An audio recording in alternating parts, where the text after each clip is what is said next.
Welcome to the Thursday stream. Hope everyone's having an awesome Thursday morning. How's it going, Jesse? How's it going, Memmius? Today we have quite the stuff to cover. Pretty good stuff ready. As I said yesterday, Alara, how's it going? As I said yesterday, I couldn't get to the totally normal email from the owner of Gab. So I think we should start with that.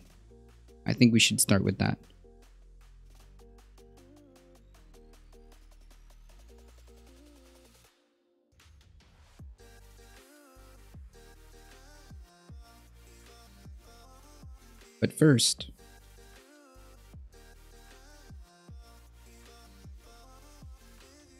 it's time for the memes. We should go back to a position in the filibuster that existed just when I came to the United States Senate 120 years ago. So the best way to get something done, if it holds near and dear to you that you like to be able to. Anyway, I want to get things done. I want to get them done. The best way to get something done, if it holds near and dear to you that you. Anyway, I want to get things done. To be able to. I want to get them done. The best way to get something done, if it holds near and dear to you that you. Anyway, I have never been particularly poor at calculating how to get things done. People's lives are changing, so let's see what happens. All I know, I've been hired to solve problems.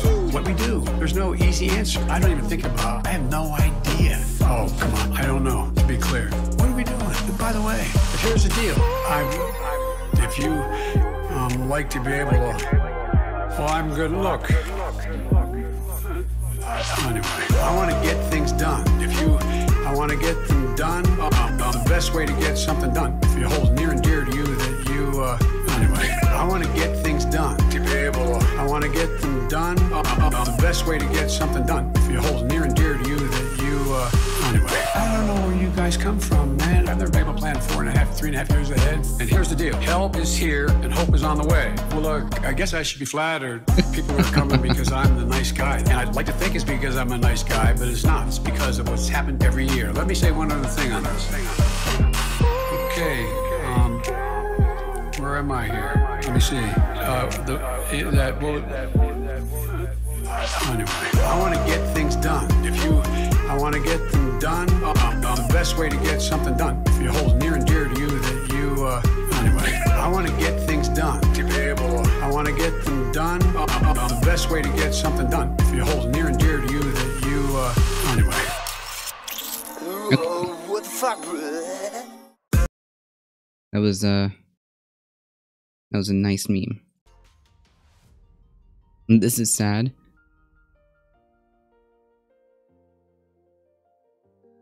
I always like when they include the little Kenneth Copeland yells, screams, woos.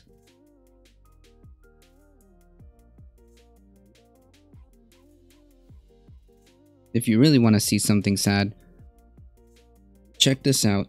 Check this wonderful email that I received.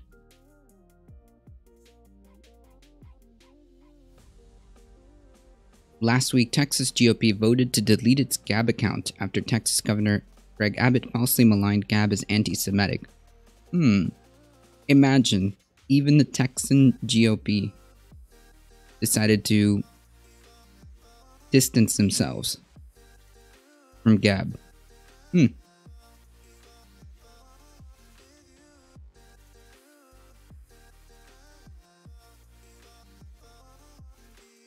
Copeland front kicks, yeah. Hey Memmius, how's it going? I don't know if I said hi to you. After Texas Governor Greg Abbott falsely maligned Gab as anti-Semitic, the vote of 35 to 25 in favor of deleting the Gab account shows that the Texas GOP has an ongoing civil war in the party, which is reflective of a much broader situation that is unfolding at the national level in the Republican Party. Well, true. Bones of Doom, thank you so much for the follow. That is true. The GOP has no problem staying on Facebook, the platform that is used over half of over half of online child sex crimes and had over 20 million cases of child exploitation last year alone. What does that have to do with anything? Not to mention the mass censorship of conservatives and Christians that happen on Facebook. No evidence for that. The Texas GOP is perfectly fine with all of that.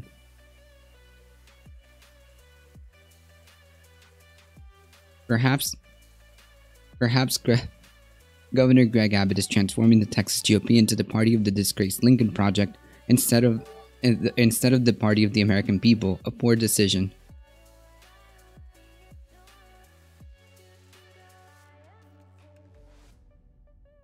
Oh no, this gets great. Spirefall.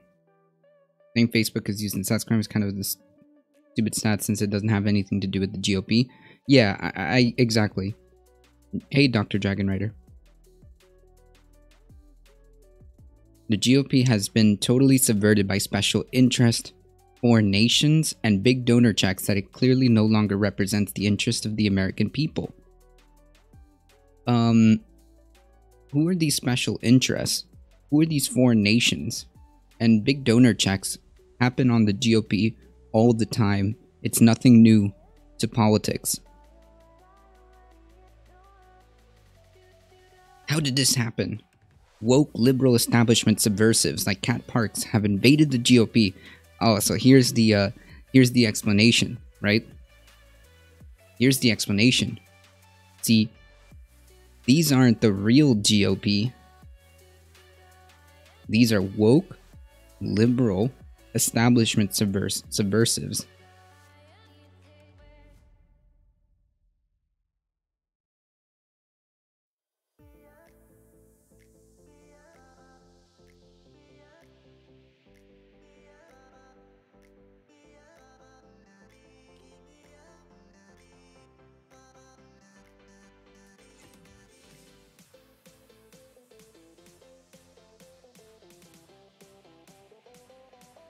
Let's check out the woke liberal Kat Parks.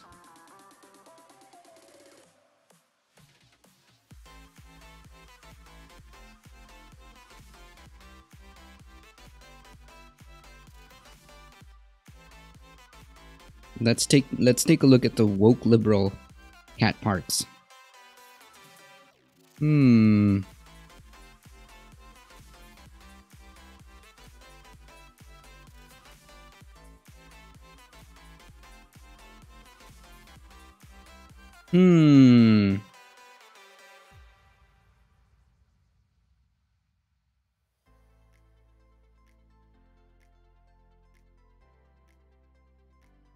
Isn't this on Gab? Yeah, I'm pretty sure this is on Gab. So that's why she's being called a...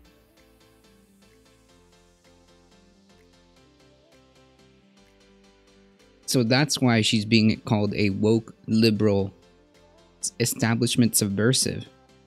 Because she came out against things like this, which are quite frequent on Gab.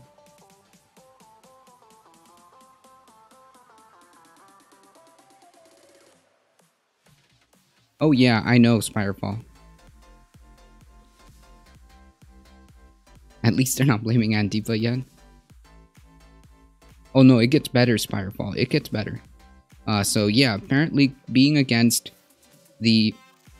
apparently saying these, or at least attempting to say that these don't represent our values, is being a woke liberal subversive, establishment subversive. Have invaded the GOP and worked to take it down from within. When you allow even one woke critical theorist into your organization, their toxic ideology will inevitably destroy everything and anything that gets in their way. Has Kat Parks ever expressed any tendencies for quote-unquote critical theory? because it seems like she retweets a lot of Ben Shapiro. Here's she retweeting Representative Jeff Duncan, saying that the Constitution is the vaccine passport. So clearly, it looks like anti-vax rhetoric.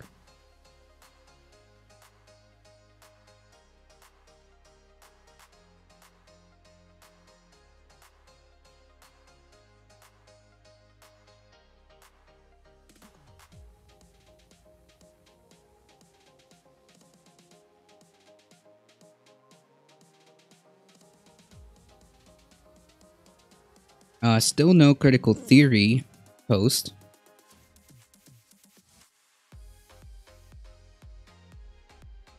Attempting to locate anything regarding critical theory here, but it seems like we have yet to find anything. It's just Texas GOP.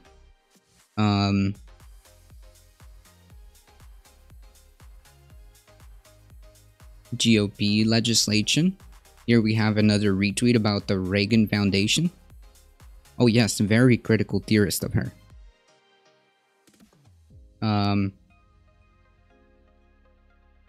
Something about taxpayer money.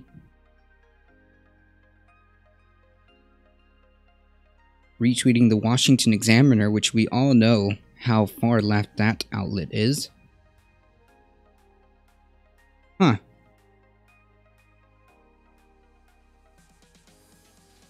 Don't know how Torba can say that when he has quite obvious political leaning claims and claims that leftists are aiding Satan. True. So yeah, very well-known critical theorist, Kat Parks, is working to take down the Texas GOP from within. There's nothing conservative about someone like Kat Parks, even though she has been consistently espousing conservative rhetoric online. Nothing to the contrary. As Pedro Gonzalez of the American Greatness exposed, I don't know, I don't even want to go into that one. Kat Parks is as woke as they come, and she has no place in the America First movement, or conservatism in general for that matter. If you see people creeping into your local Republican Party, you best make sure they get voted out or fired immediately. Huh, wait. That's very interesting. I thought, wait. What about the battlefield of ideas? What about the battlefield of ideas? What about the, they're trying to cancel everybody and all this other stuff, but you're doing just that. You're literally censoring different views within your political party. It's like they say one thing, but they do another. Seems to be a reoccurring theme here. It seems to be a very reoccurring thing here. So, in other words, we should be as against cancel. We should cry cancel culture as much as we can. But then, at the same time, if you see somebody that isn't in line with our politics, you should cancel them.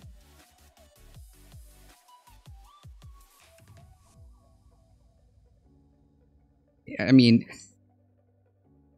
okay.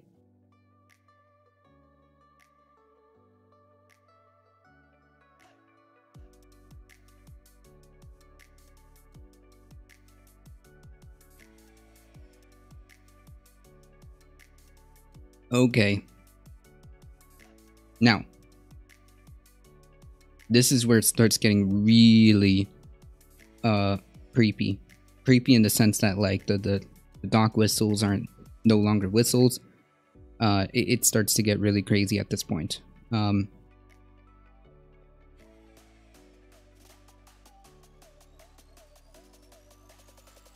There's nothing. Oh yeah, okay. So we should be the quote. We should be the party of diversity. Parks told the Tribune. We should be the Big Tent Party. Parks oversaw a task force, she said, that recruited the highest number of women, minorities, and people under the age in the Republican Party of Texas history. She also attacked the state GOP's stance on traditional marriage, pushing Republicans to embrace LGBTQ ideology. In other words, she probably said that gay marriage should be a thing, and then these people got big mad. That's probably what happened.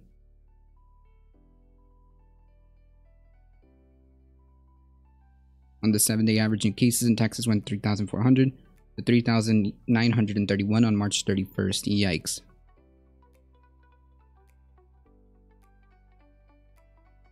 True, Spiderfall. Now, this is incredibly disturbing because I've seen these arguments before. I've seen this exact framing, this exact type of rhetoric before.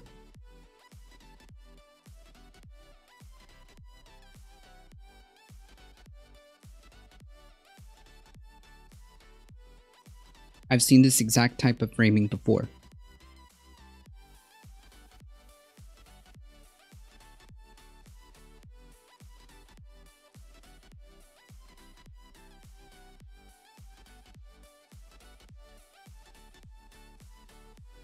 Does anybody remember the debate between Blair White, Caroline Borisenko, and the two far-right people? One of them being, I mean, her rhetoric is directly in line with Nazi rhetoric. Does anybody remember that debate where that GOP candidate, she was a candidate for the GOP party and ran on these ideas, specifically said that the GOP should reject diversity, that the GOP should be only pandering or only trying to reach out to white, Christian, working class people.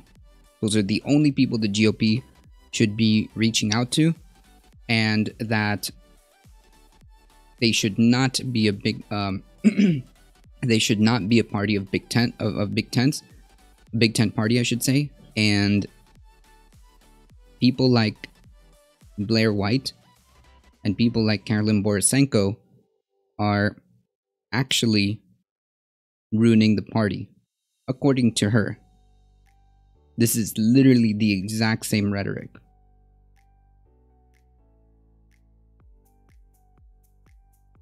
This is exactly the same type of stuff that you saw at CPAC, where a bunch of gripers showed up and started saying, like, why do you have a gay black guy up on stage?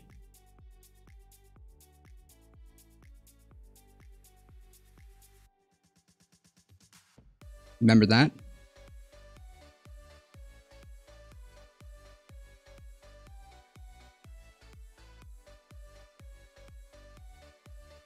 True. However, I'm trying to illustrate just how, like, mask off this is becoming, and how more and more extreme this is becoming. The you know, GOP. And the hypocrisy too.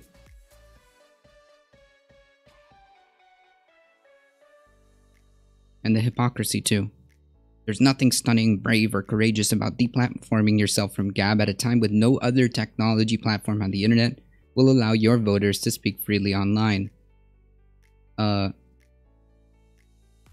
Didn't we just see her on Twitter speaking freely to her constituents? That's kind of weird.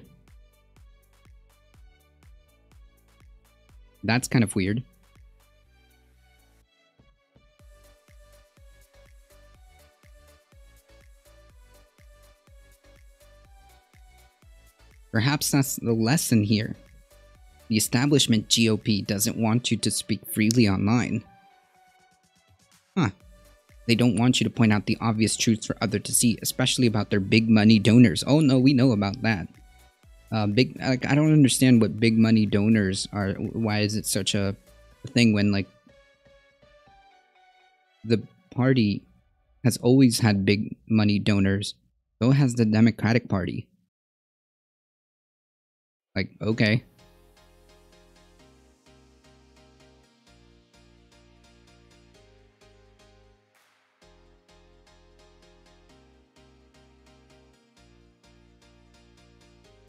The establishment GOP doesn't want you to speak freely online. They don't want you to point out the obvious truths for others to see, especially about their big money donors. They don't want any populist movement to overthrow their power structure and control of the party. The good news is that we don't need them. Yeah, you do that. What has been started can't be stopped. Gab is too big to ignore and has very clearly become the ultimate America First litmus test. Oh, we know. Oh, we know, my friend. We know that's true. We know that's true.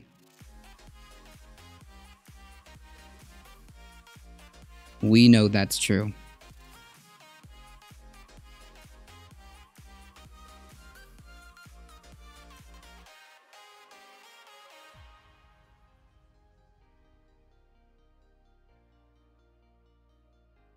We know that this is your America First litmus test.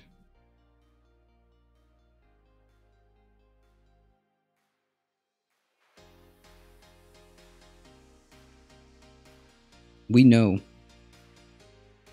that this is your America First litmus test.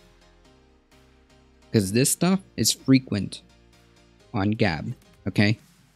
This stuff is frequent on Gab.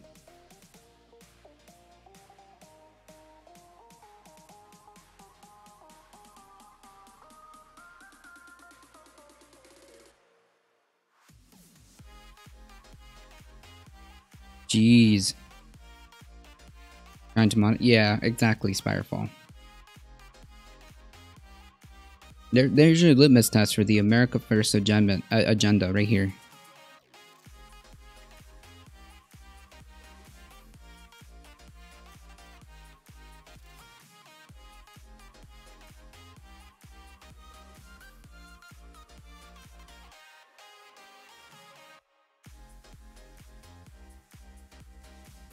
The GOP is dead. True.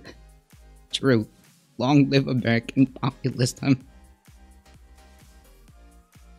But on a serious note, this is very incredibly disturbing because this guy reaches a lot of people and he has a lot of, you know, even though Gab is a small platform, he still has a lot of reach within that platform and reaches a lot of people. And it is incredibly dangerous. This rhetoric is incredibly dangerous, in my opinion, because I've seen that. Like I said, I've seen this before. We've all seen this before.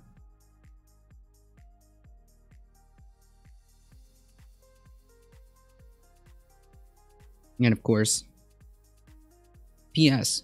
folks, the level of attack we are under right now is in this spiritual war, which is like very, very QAnon-y rhetoric, has never been greater. We are facing media smears. What media smears? Literal, folks. Literal demon hackers.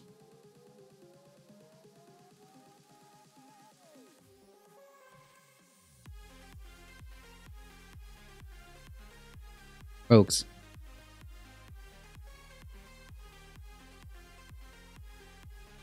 Literal demon hackers.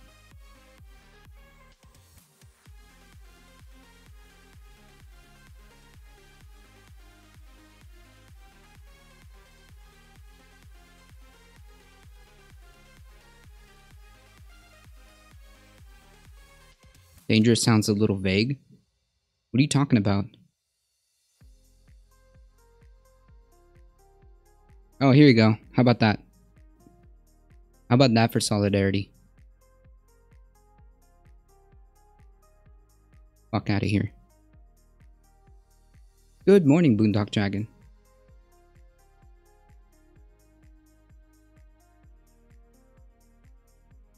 Solidarity with the trans demon hackers. True. Good morning to you. Yeah, I've seen this guy before, Seer. He has like 10 different numbers behind him, I think. I've seen this username before.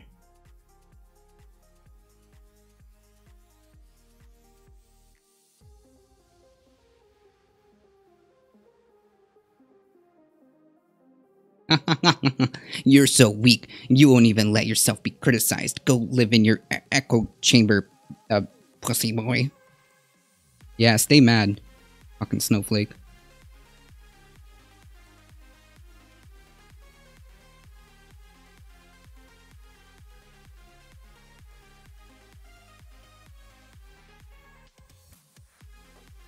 Anyways, in case we need clarification, rhetoric like this is extremely dangerous because I've seen this rhetoric before, espoused by far-right people close or either Nazi or Nazi adjacent, pointing out the fact that they don't want the GOP to move in a more diverse way. They feel like the GOP only belongs to white working class people, Christian white working class people, and anything else is a threat to the GOP. That's what they believe. That's what the Groypers were there for in CPAC, to troll the CPAC people. That's what was being argued in that debate between Borisenko, Blair White, and the other two far-right people, both of which have huge audiences. This is what's being argued by the founder of Gab, who also has a huge audience. Okay? So again, it is extremely dangerous. That's what I mean.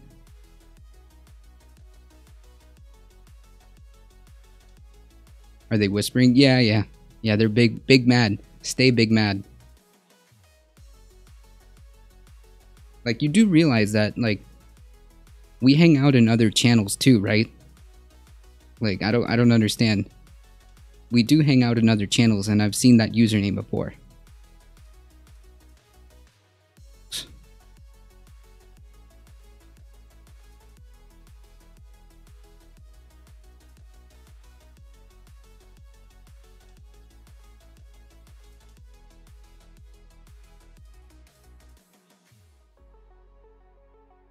Burning my chicken tendies, BRB. Oh no.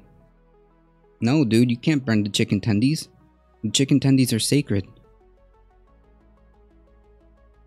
So yeah, I'd just like to point out that this is the kind of normal stuff that, totally normal stuff that is being espoused, by, Andrew Torba, or whoever the Gab guy is.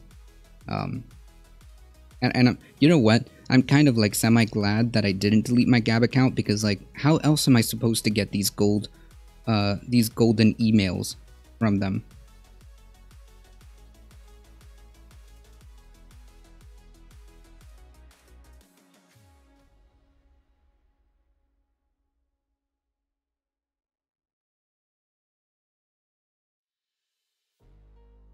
I've talked to people about about the moving of GOP before. I likened it to here in the UK, where the Conservatives dismantled the Red Labour wall by appealing demographics that normally weren't theirs. I generally think if the GOP started to convert minorities in America, they like Black Conservatives, they would win a lot, and the Democrats would be a bit lost. It's actually surprising they haven't tried so far.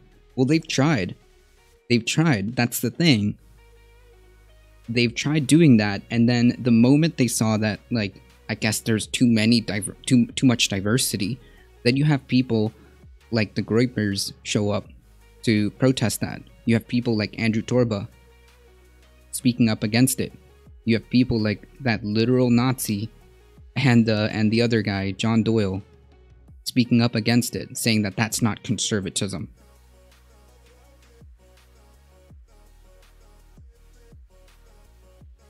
I'm so stoked. I got my second Moderna shot next Monday, so I bought my route tickets in anticipation of being vaxxed and super frisky for some jams and good vibes in September.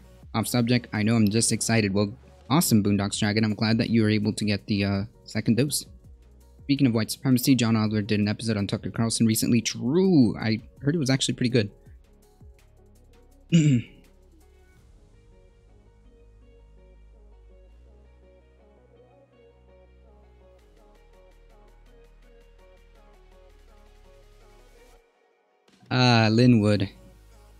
Linwood. Conspiracy theorist. Lawyer.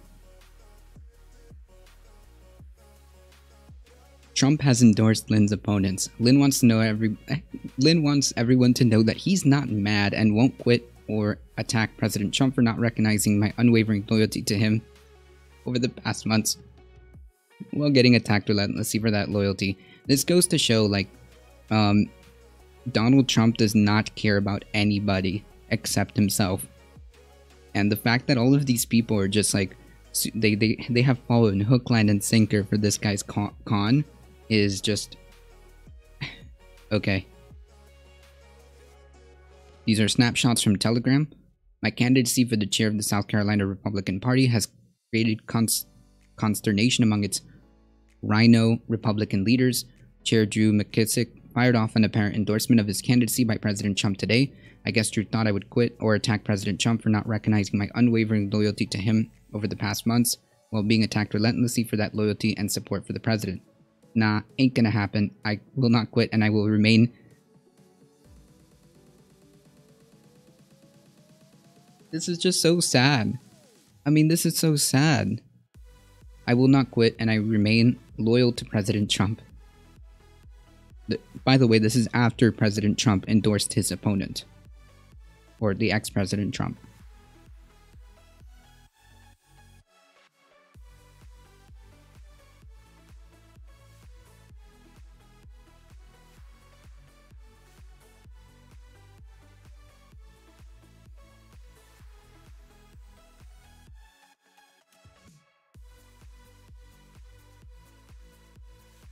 How, like, delusional or pathetic do you have to be that after somebody literally, like, messes you up, okay? Somebody literally messes you up, endorses your opponent, leaves you out to dry, hangs you out to dry, or whatever the term is, sorry. And then make a semi-public statement on Telegram to say, you know what, I'm not gonna quit. And I remain loyal to the person who completely left me out to dry. What? How sad and pathetic.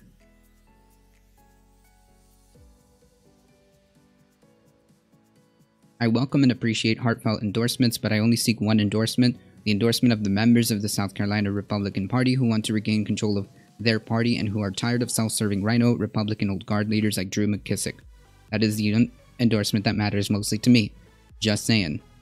I'm not mad, but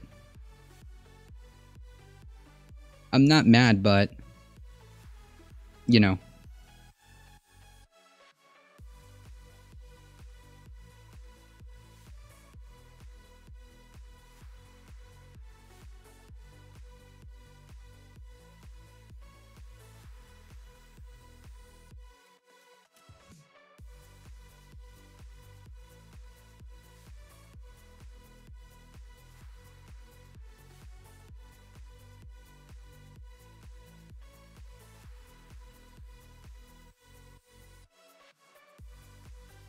Anyways, I just thought I should start off with the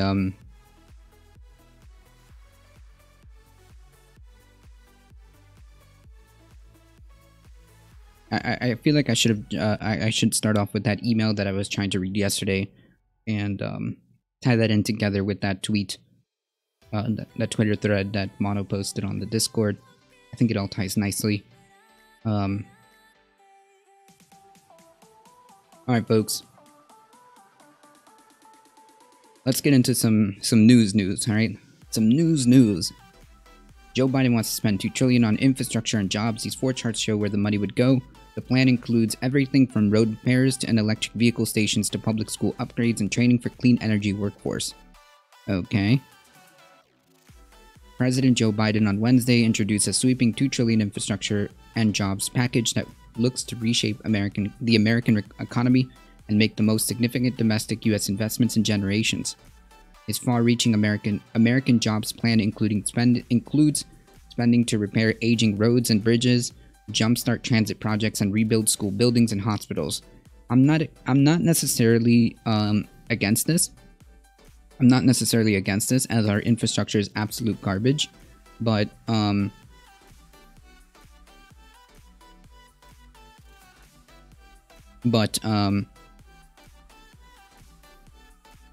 I do think that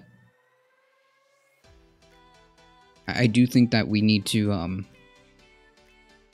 also be realistic about the expectations of the Biden's administrations. And again, I'm just like going back to this because I'm still incredibly mad about the statements of of John Kerry.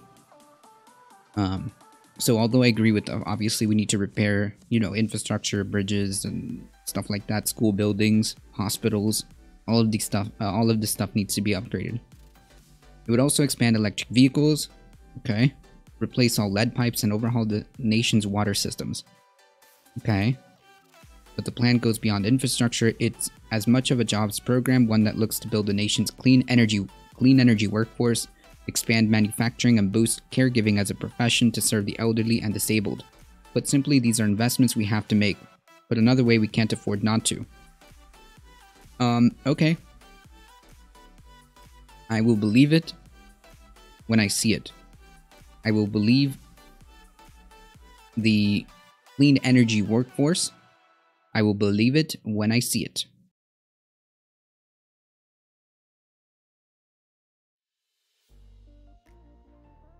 Oh, it's not just infrastructure.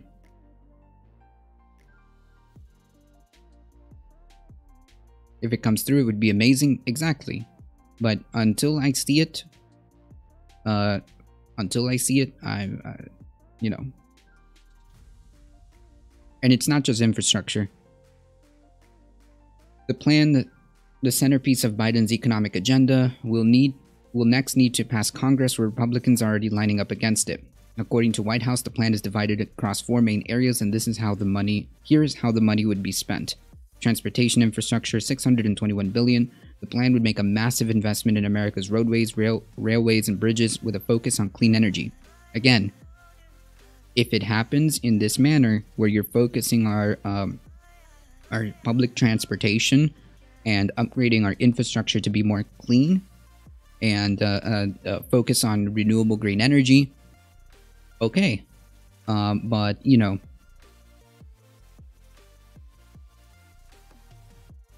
so it's all getting contracted to private corporations? I don't know.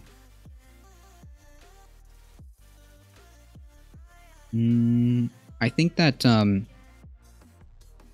part of the plan to pay for it is raising taxes on the rich. Again, these are in quotations, but that's what he said. He said part of his way of paying for it is by raising taxes on the rich. We need high-speed rail. We're so behind the rest of the modern world in that regard. We're behind the rest of the modern world in many different ways. We're behind the modern world in so many different ways. We don't have a universal healthcare. We don't have guaranteed like paid time off. We don't have necessarily any type of paternity leave. We don't have we don't even have tuition-free public college. We're behind in a lot of things. I just want a public bus in my area. Jeez. Yeah, the public transportation system here, it depends on the state, and within the state, it depends on the area. But in this particular area, down south, it's not great. Not great.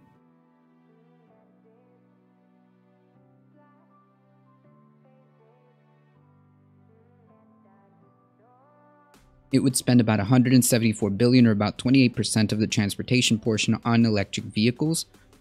Okay. This includes a network of 500,000 electric vehicle stations, using electric vehicles in bus fleets. That would be good. If they do this, that would be good. That would be... Imagine having an actual public transportation system that is green, and replacing the federal government's fleet of diesel transit vehicles with electric vehicles. Okay. I need to see it happen, though. It would also offer tax incentives and rebates for electric cars. Okay. Again, I need to see the receipts. I need to see it put into action. Because, I don't know. Madame Defarge, how's it going? America can't guarantee you'll get free healthcare, but it can guarantee you'll hear.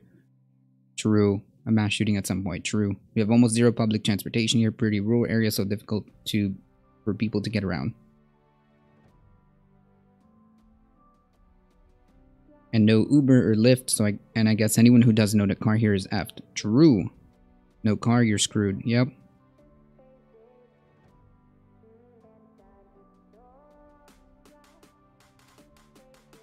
I just want them to plow bike lanes.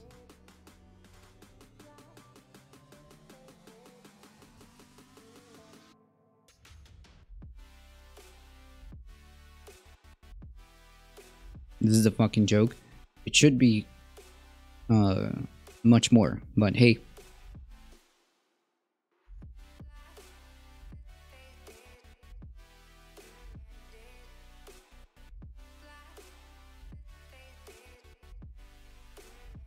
About 115 billion would pay for fixing roads and bridges chosen by the most in need of repair. That includes 20,000 miles of highway and roads and 10 of the most economically efficient bridges in the US, as well as 10,000 smaller bridges. Another 85 billion is set aside for modernizing the transit system, and 80 billion for a growing backlog of Amtrak repairs. Airports, ports, and waterways would also receive improvements.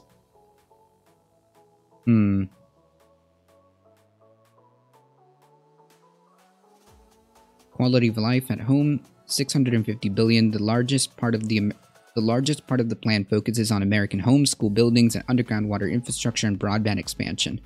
The plan would spend 213 billion to build, preserve, and retrofit more than 200 million affordable homes and commercial buildings.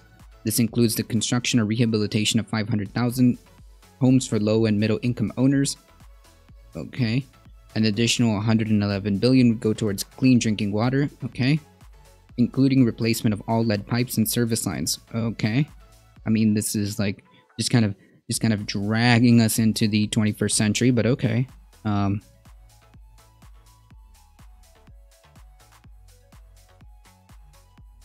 will actually create a lot of jobs. Yes, the idea is to create jobs as well. There's your high-speed rail. They're fixing some broken Amtraks. Yes, we got there. You know, still stuck in the, what, 80s or something?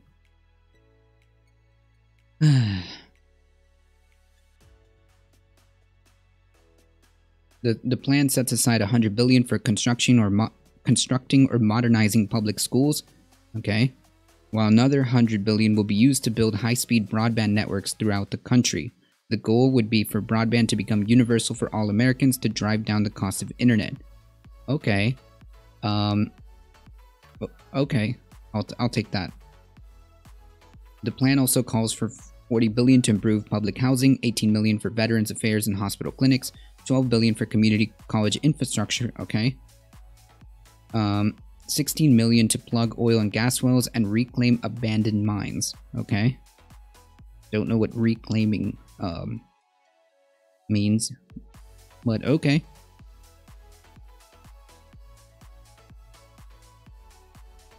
Give me free internet so I can shitpost forever. True.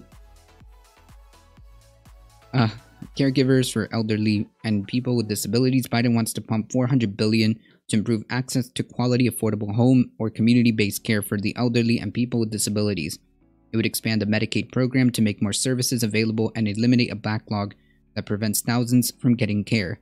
It would also boost pay for care workers who are disproportionately women of color and typically earn about $12 an hour. $12 an hour for healthcare workers. What? Oh, for caregivers. Yeah, that's not cool. For too long, caregivers have been unseen, underpaid, and undervalued. True. About 300 billion in the plan would be investing in manufacturing, including support for domestic production of technologies and critical goods. Okay, so bringing back manufacturing to the US, semi-okay. I think that's okay. I think that's okay. Around 50 billion would go towards semiconductor manufacturing and research. The plan would spend 180 billion on new research and development with an emphasis on clean energy, fewer emissions, and climate change research. What does that mean? What does that mean? That total includes 100 billion for worker training and an increase of worker protection systems. We've fallen back, Biden said of the U.S. investment in research and technology. The rest of the world is closing in fast. We can't allow this to continue.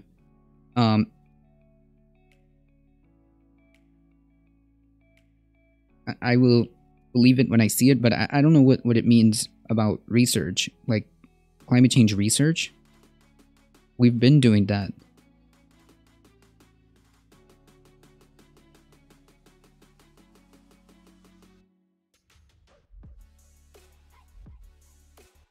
Absolutely, Spire fall.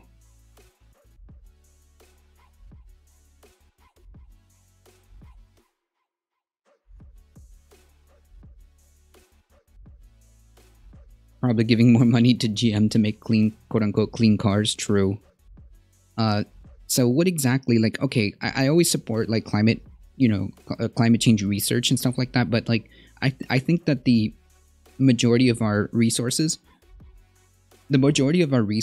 is, it needs to be towards solutions, right? It needs to be towards moving away from fossil fuels. It needs to be towards renewable energy. It needs to be towards forming a real international coalition to address climate change. It needs to be addressing our economic system. I mean, it needs to be focused on restoration efforts for precious ecosystems that keep us alive. That's where the resources need to be diverted to.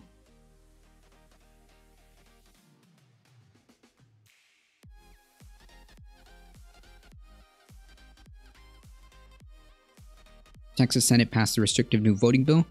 Yikes.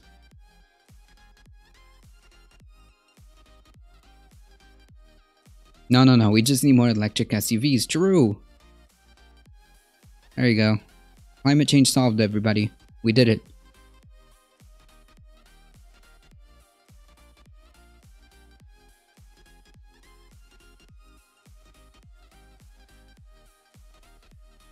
A lot of states are starting to make weird laws. Yeah, they're getting inspiration from the Georgia law. They're getting inspiration from the Georgia law. There's another one being proposed in Florida, South Carolina, about 40 plus states.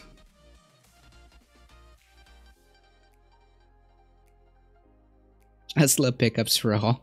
True. We did it, folks. Biden, how it would be paid for. Biden wants to raise the corporate tax to 28% to pay for the plan. That's the percentage corporations paid before President Trump's tax cuts in 2017. Biden also wants to increase the minimum tax on U.S. multinational corporations to 21%. Oh no. The tax overhaul, dubbed the Made in America tax plan, seeks to incentivize job creation and investment in the U.S. and profit shifting to tax havens and ensure large corporations pay their fair share, according to the White House. The plan would eliminate a rule that allows companies to pay no taxes on their first 10% of returns when they locate investments in other countries. What? The plan would eliminate a rule that allows U.S. companies to pay no taxes on the first 10% of returns when they locate investments in other countries. Jesus. I didn't even know that was a thing.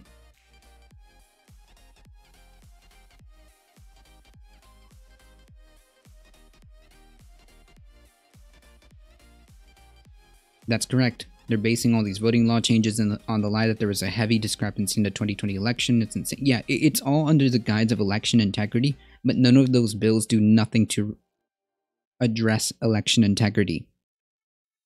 Like, explain to me how making it illegal to give people food and water at polling lines,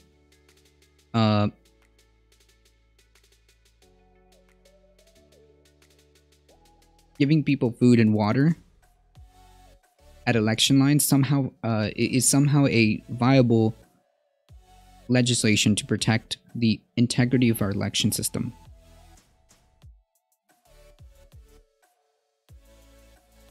Explain to me how that's a thing. Well, there is no right to clean air, bro. Legally, anyways, the court said that there's no legally cognizable due process. Yep, that's true. At least here, anyways. There are a handful of countries that it does give you the right to a clean environment, but those countries are like a handful of them only. One of them being, and I'm very proud to say this, one of them being Costa Rica. Costa Rica is it's enshrined in the Constitution that you have the right to a clean environment, which is why they're so heavy in terms of like protecting the environment.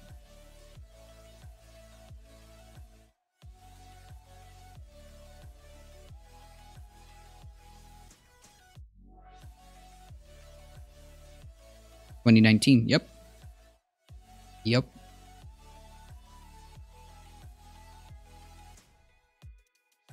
Yep. Under the tax hikes and other reforms, eliminating tax loopholes for intellectual property and denying companies deductions for offshore jobs, for example, the White House projects that spending would be fully paid in 15 years and reduce deficits in the following years. So yeah, I don't see why like this would be any issue here. You can just simply, just with doing this,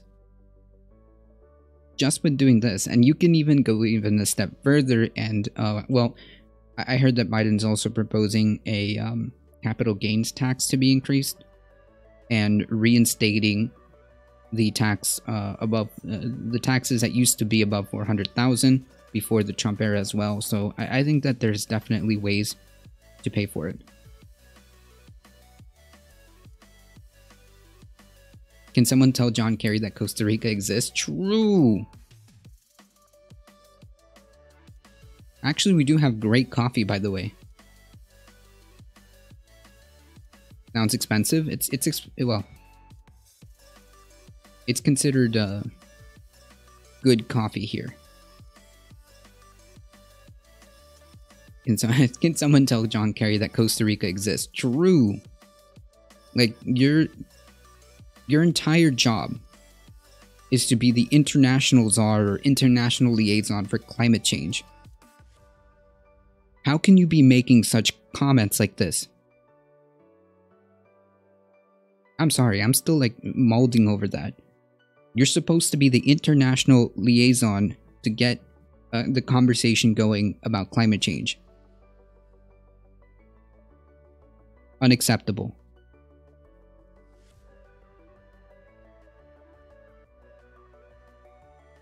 I think that countries like Costa Rica should be at the helm in terms of like the talks and be at the helm of actual solutions in terms of climate change.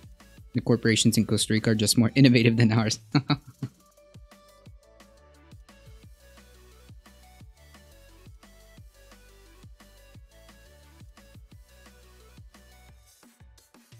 No. They just have incredibly strict regulations, and the government is incredibly heavy-handed when it comes to environment. They have very strict rules, and if you get caught violating those rules against the environment, there's some penalties to pay. They have the best free market. So yeah, their government is incredibly heavy-handed, you know, because unlike Mr. Kerry's wonderful idea of just letting the free market do it, there was a time where that happened and entire rivers were polluted, and that's what spurred on the change.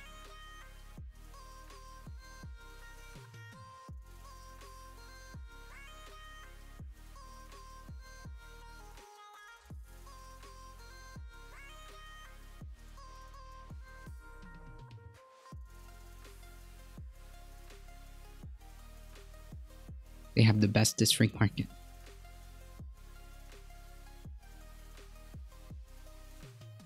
So I do agree with raising corporate tax rates. I do agree about raising the bare minimum of taxes on multinational corporations. It honestly should be higher. I do agree with eliminating tax loopholes and disincentivizing companies from moving money into offshore tax havens. I think eliminating this rule that companies pay no taxes on the first 10% of returns when they locate investments in other countries. What kind of rule is that? Because that certainly doesn't apply to the rest of the people.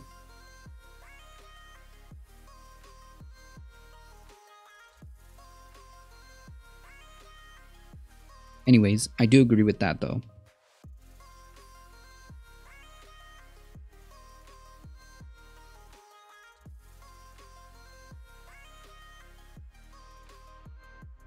Yes, we must unleash industry by removing all regulations, including child labor. The Build Back Better plan is just giving money back to corporations, so it all evens out. Yeah, eventually. I mean, yeah, it will definitely benefit corporations. True.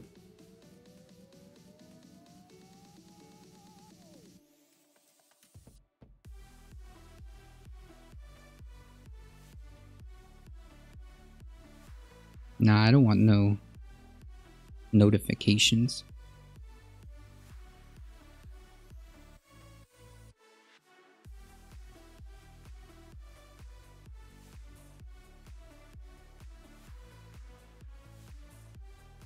In a true spirit of Florida man. In the true spirit of Florida man. I'm sure this Florida man is getting his cues from Texas, which also had a mask burning events, throughout the state when the governor took away mask mandates.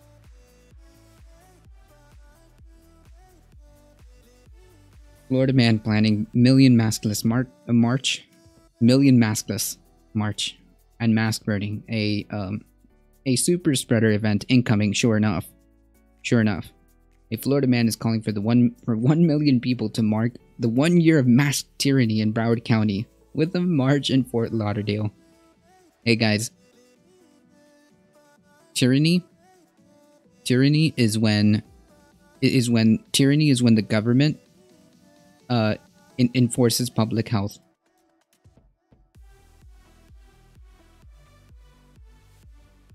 Designated Downer with a rating rating party of 3. Thank you so much. I appreciate that. How's it going, Designated Downer?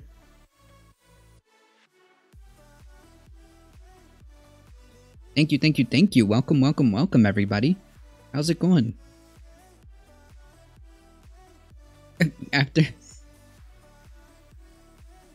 After 6 months or so, the 5G control microchip will have me turning into some sort of zombie. True. Straight up. Yeah. Designated Downer, how's it going? Thank you.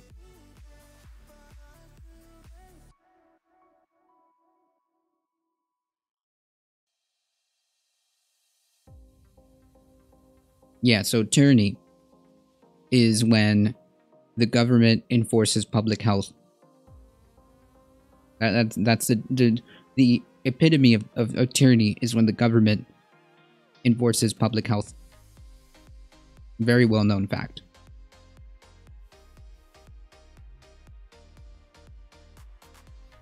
The Million Maskless March will be held in April, near April 10, near the Las Olas Beach in Fort Lauderdale. Organizer Chris Nelson wrote that the event will be a celebration of freedom and recognize those who have faithfully endured the county's mask mandate. The protest, billed as a nonpartisan event, will also include a mask burning, according to organizers. Other organizers listed on the protest invite include Nelson's Reopen South Florida, Unmasking America. What? There's actually organizations like this? Okay. And of course, the Libertarian Party of Broward County.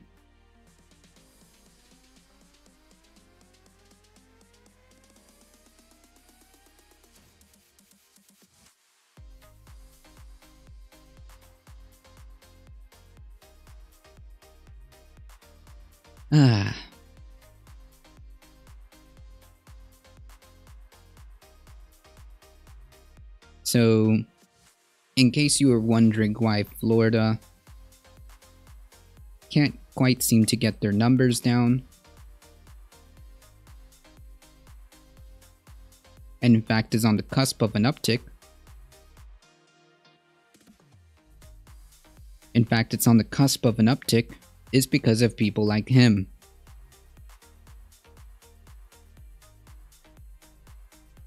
That's what it is.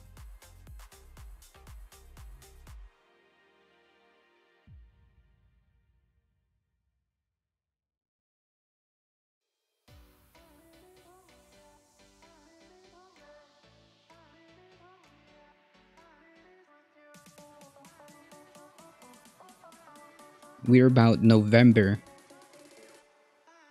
Early November numbers.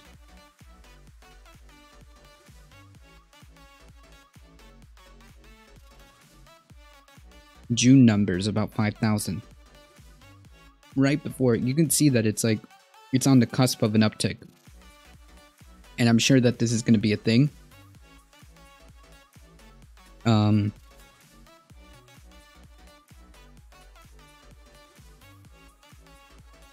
I'm sure this is going to be a thing as soon as all of these numbers from spring break start to come in.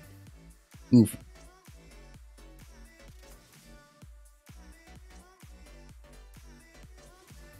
The Supreme Court in Wisconsin just overturned our mask mandate again. Jeez.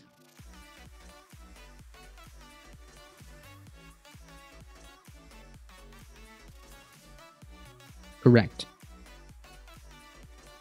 I'm out here on the range training for hurricane season. I'm gonna shoot the storms away. If it doesn't work, it's because you didn't shoot the storm enough times. That's correct. Spirefall duly defending us from hurricanes. I commend you for manning your post. God told me to do this. If it doesn't work, it's just because you didn't shoot enough times. You should just shoot the virus. True. This is honestly incredibly frustrating. I think that... I think that this is the reason why we're going to continuously deal with this till the end of this year. And if events like this continue even further, like this is just prolonging the pandemic. We don't need to make this last any longer. Okay, we've got a vaccine. We've got several vaccines that have shown incredibly good numbers in terms of like efficacy so far.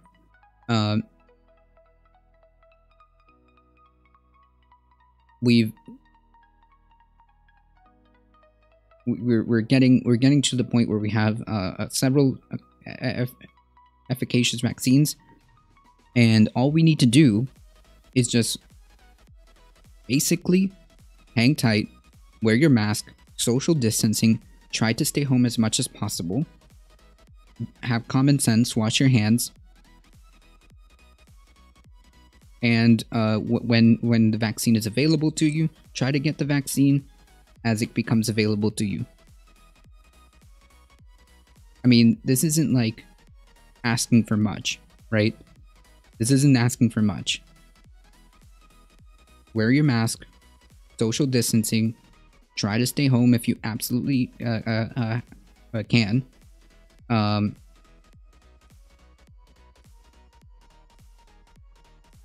Get vaccinated if it's available to you. I mean, these are simple things. Or do what I did and skip the queue. You can, if you call your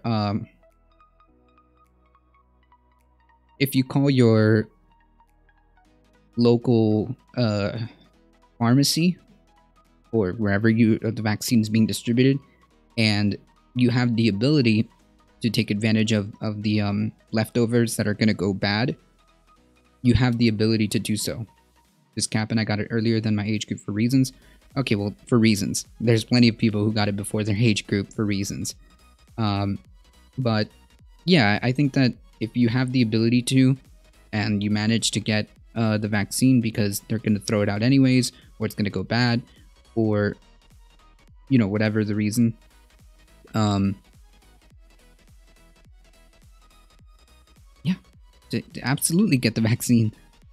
Absolutely. I don't want to dox myself too bad. But this is not good. This is just prolonging the suffering, prolonging the economic crisis and the health crisis. This is not reasonable. So if you happen to live in this area, avoid the corner of A1A and Las Olas, Fort Lauderdale. Just avoid it, okay? Just avoid it. It's going to be a lot of people not wearing masks, potentially lighting masks on fire. Just avoid this at all costs, okay? Just avoid this at all costs. They said it's available to everyone here on April 5th. Yes, it seems like it's going to be the same in my area. We will see. We will see. So, hey.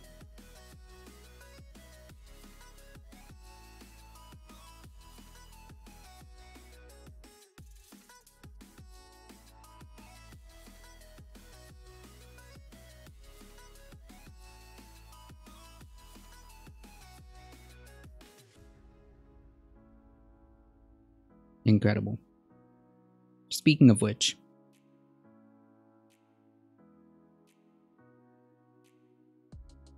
a totally normal segment on Fox, which is apparently allowed to be on Fox News. Former White House trade advisor, he's a trade advisor, not an epidemiologist, not a scientist in any way, shape, or form with regards to infectious diseases. Former White House trade advisor Peter Navarro accused Anthony Fauci of being the father of COVID. Can you imagine? The father of COVID on Tuesday, and made unsubstantiated claims that the virus had been engineered in the lab. So I had a incredibly unproductive conversation with somebody about this, and their logic is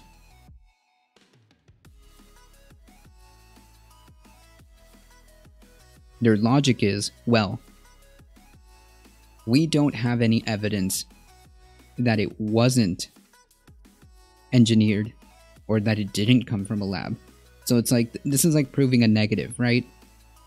The leap of logic that is required to make this happen is on Olympic level mental gymnastics, right? So this is like saying, this is like having a conversation about like the whole does God exist thing, right? Someone says, oh, well, I don't believe, you know, someone says, I believe that God exists. And it's like, well, okay, I don't. And it's like, well, you can't prove that he doesn't exist, so therefore he exists. That's exactly the type of logic I was given. Good morning, Marcy. Marcy Motes eats oats. I like that username.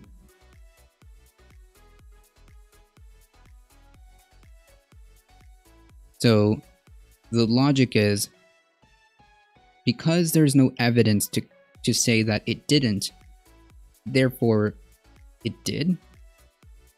Like, does that make sense? It's exactly the God argument. Oh, you changed your channel name. Gotcha. Oh. Gotcha. It's like trying to prove a negative, right?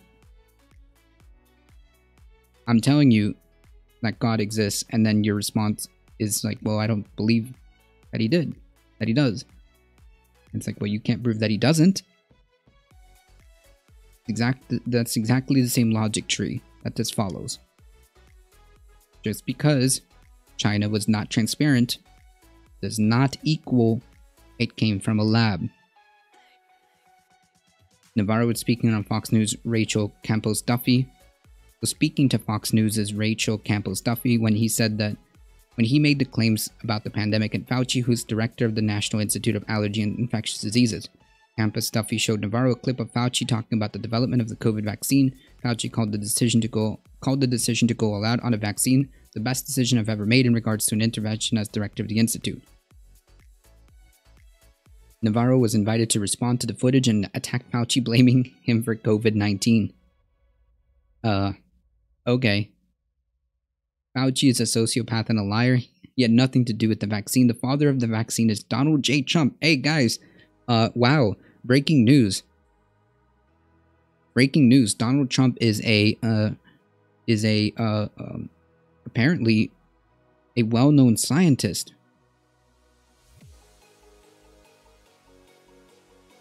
Apparently, I guess this is just breaking news. Donald Trump designed, and it's the father of the vaccine. I mean, wow, this is incredible.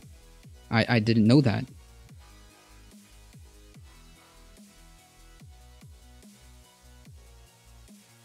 You can disprove that magical pixels created the universe either, so therefore magical universe. Yeah, exactly.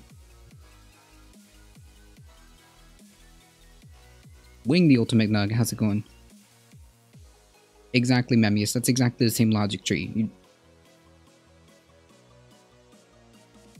It's all nonsense. So just to be very clear, this is all 100% false, okay?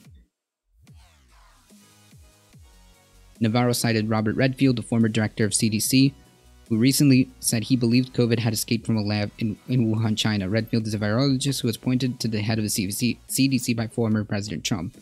What is Fauci the father of? Fauci is the father of the actual virus, which is not true. Navarro said Fauci is the guy. This virus, according to Redfield at the center of CDC, came from the Wuhan lab, and basically we had Fauci not only funding the lab with American taxpayer dollars, he authorized this thing called gain of function research.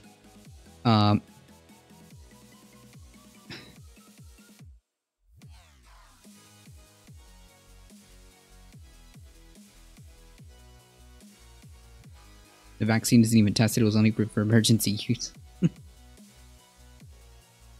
The World Health Organization said it's extremely unlikely that the disease was leaked from a lab. The National Institute of Health provided some grant funding for a lab in Wuhan, according to the Daily Beast, but there's no evidence that the money was used for genetic engineering or to develop COVID. Right, so like the kernel of truth is that at some point years ago, that did happen, but had nothing to do with engineering COVID, okay? Due to DMCA reasons, I can't play this clip, which is incredibly frustrating, but I think that screenshot tells you everything you need to know. I think that screenshot tells you everything you need to know.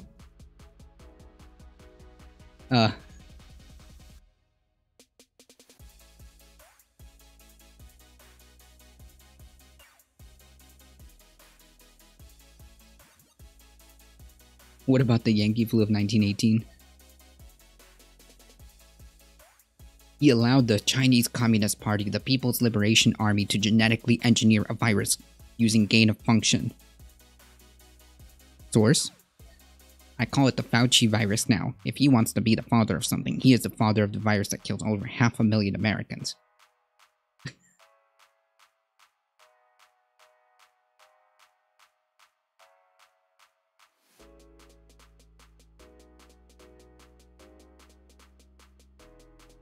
Also, tests went down under Biden and deaths are rising. Who is this dumbass? No, nobody important. But unfortunately, he was given a platform by the largest cable news network.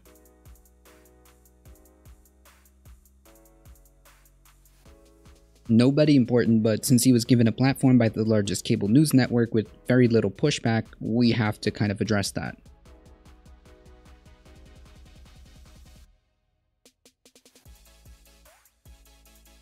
Well, Peter, we're still trying to get to the bottom of that, and we're definitely going to bring you back when we get more information on it, Campus Duffy replied. That was the extent of the pushback by the host, by the way. The extent of the pushback was, we're still trying to figure it out, and we'll call you. We'll call you when we get more information or something. Anyways, you know, that was the extent of the pushback. That was the extent of the pushback by the Fox News host.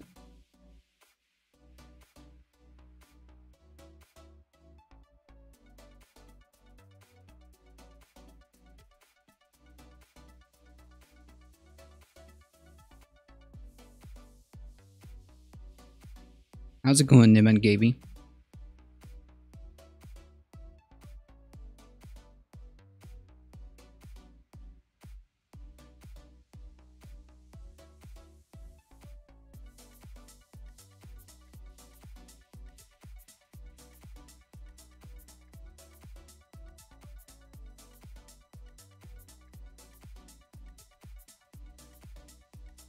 There is no evidence that agents of the Chinese state were responsible for the development of COVID. Instead, the WHO is focusing on the so-called wet markets where live and dead animals are sold, potentially creating the conditions for animal to human transmission. Right, so I think that the consensus of healthcare professionals, or the people that actually study this, not some hack, not some economic advisor hack who has absolutely no knowledge of viruses or anything like that. The consensus seems to be that it most likely happened from animal to human transmission, and it most likely, I think that what they're trying to discover is how it moved, because it's possible that it moved from bats to another animal to humans, and I think that's the missing link that they're trying to really figure out, is where that jump happened. Is where that jump happened. So that's where the research efforts are focused right now.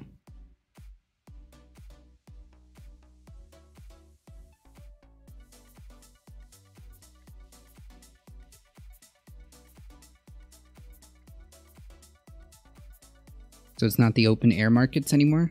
What does that even mean?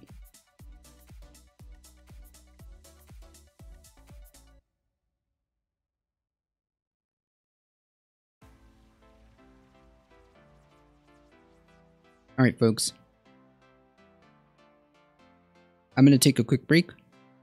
And quick break and take a second to chill for myself. Of course, if you enjoyed the channel, make sure you hit that follow button. And head on over to our YouTube channel and hit the subscribe button. It really does help us out. I appreciate everybody hanging out here. And of course, if you want to support the show, there's many different ways of doing it. There's subs, biddies, donos, merch, cool merch. And you can be like Left Flank Mets and wear some awesome Difficult Truth merch. You also have the option of Amazon Prime, which is completely free. And you can sub to your favorite streamer, which is me, right? Of course it's me. No, I'm just kidding. The meat comes from an animal, so it could still be from meat markets. Possible. We don't know. That's the thing. We don't know. That being said, I'll be right back. Thank you guys. I appreciate each and every one of you being here. You guys are what makes this show work. I will be right back. 1 + 1 = 2. I mean, generally true. Be right back.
We don't know, and there's a large possibility that we will never know because I'm sure the Chinese government is providing all the facts on everything. Well, yeah, like, but that was my argument from the beginning, Great Equalizer. Just because there is a lack of transparency does not equal we need to fabricate conspiracy theories. Does that make sense? Because, I mean, if that's the logic, then I believe, then I'll make up my own conspiracy theory. I think that Ron DeSantis made the Florida variance because Florida has been cooking their numbers. So yeah, I'm gonna make a statement saying, oh well, Ron DeSantis made the new variance. Says he did it. He did it because he's cooking up the numbers. He's hiding something. So therefore, he created the new strain. Yep, that's it.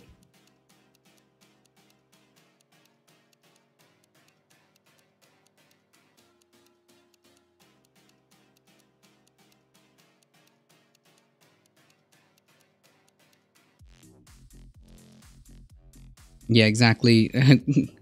Memmius 99.999999999999999% of viruses come from nature, but I guess we'll never know. Rondo, how's it going? Lawsuit, how's it going? Jeez. Lots of cool people here today. Welcome, welcome.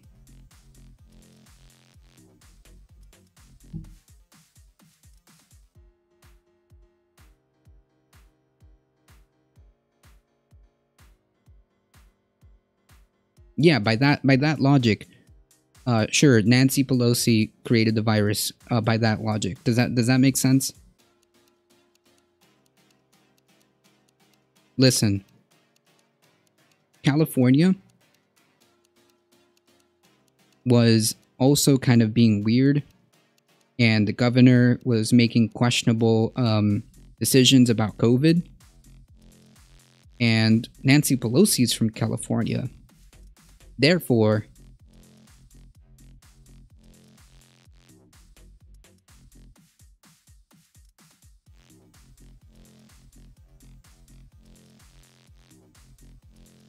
so yeah, like it's all nonsense. Just because X does not equal, now I need to create Y. I thought Nancy Pelosi was a virus. No. But certainly her policies are horrible. Look, if anyone's creating a virus, it is the world's oligarchs, the 8 richest people. Nah. Hey, Spread Board, how's it going? No, we're not indulging conspiracy. But you understand the logic, right?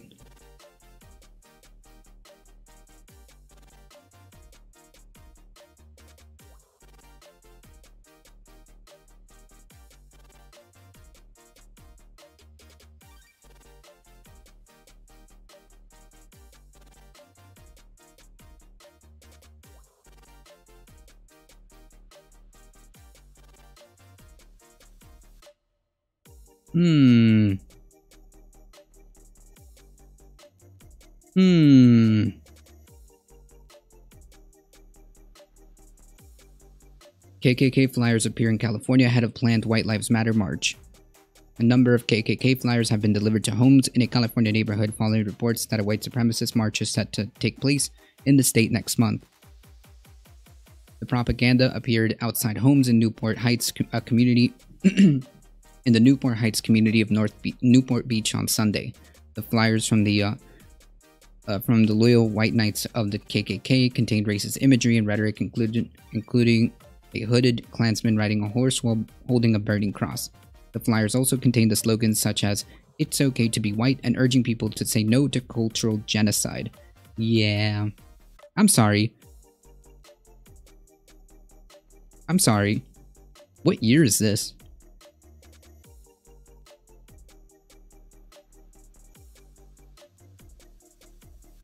$2021, huh? Could have sworn we were back in like the in the old days. You know, just can I just say my grandfather before these that it was man-made, and they tell me. Can I just say if my grandchild finds out when they are in their 40s that it was man-made and they tell me I'm a lol? Hey, I mean.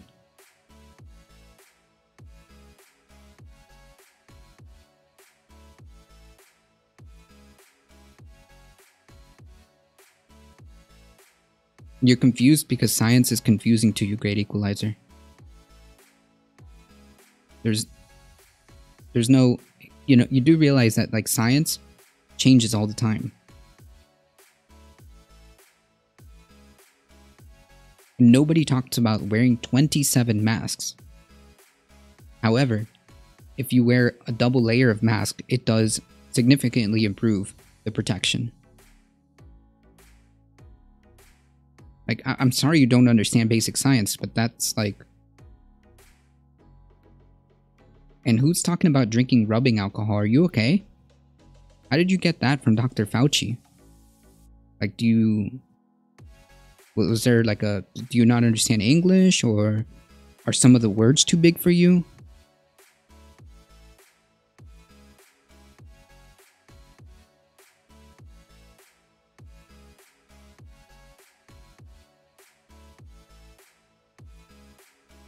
To think that there are people in our neighborhoods that are not only maybe even secretly in support of it, but obviously openly supporting a group like this is hard for me to reconcile as an American and a human.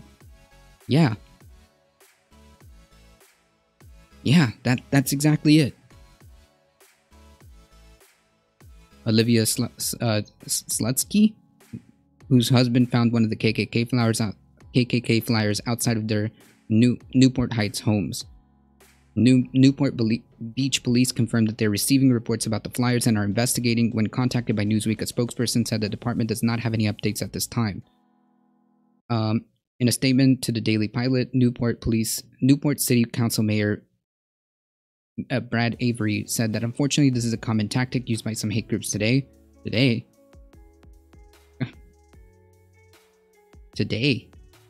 We condemn the group's ideology and assure our residents that the Newport Beach Police Department is actively investigating and determining the individual or groups responsible for distributing these materials. Well, I mean, they told you who it is. They're telling you who it is. The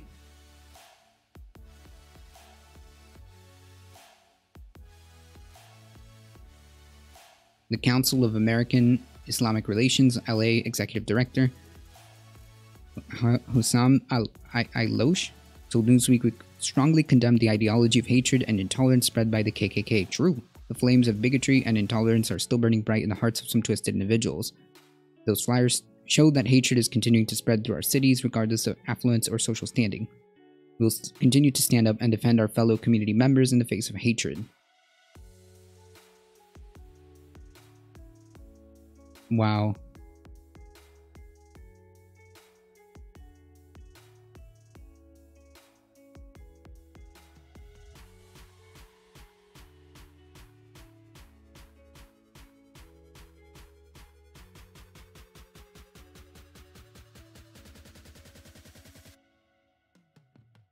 The channel itself only has 81 subscribers and no comments discussing the apparent event.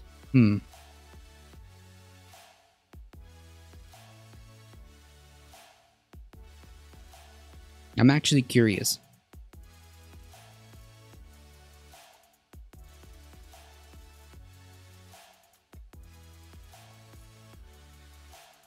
I'm actually curious how many of these people actually show up.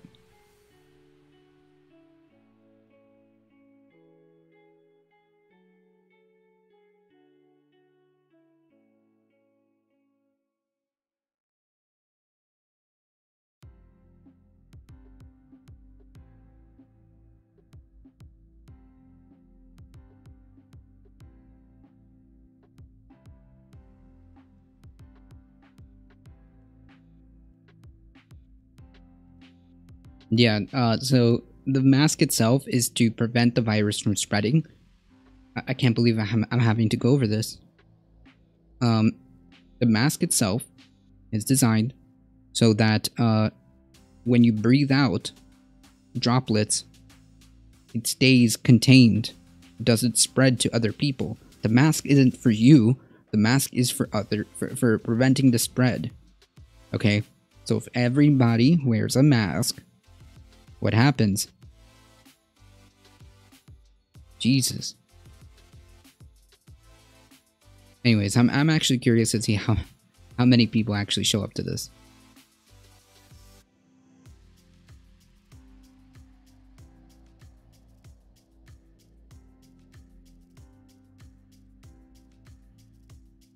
In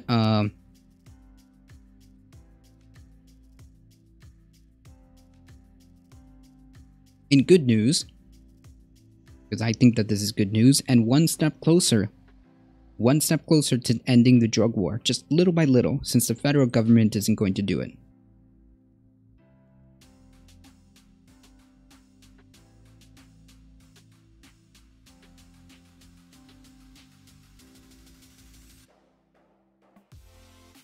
We need a sarcasm button. Oh, good thing we have one. Good thing we have one.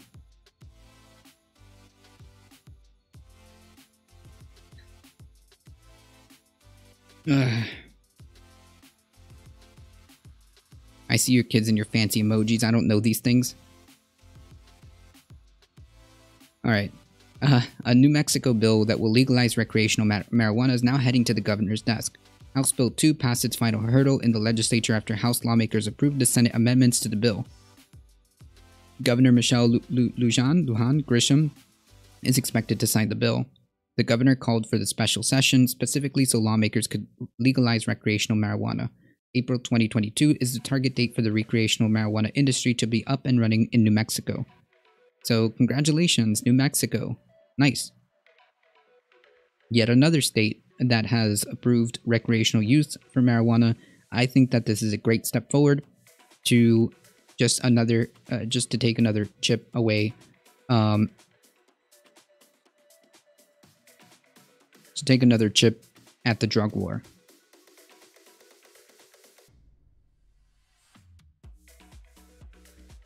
Oh yeah, it is April 4th. April 1st. The feds need to move on it. True, they need to just decriminalize, legalize it. This world would be so much different. True.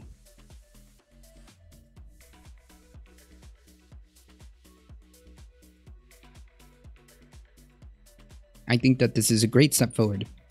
Great step forward.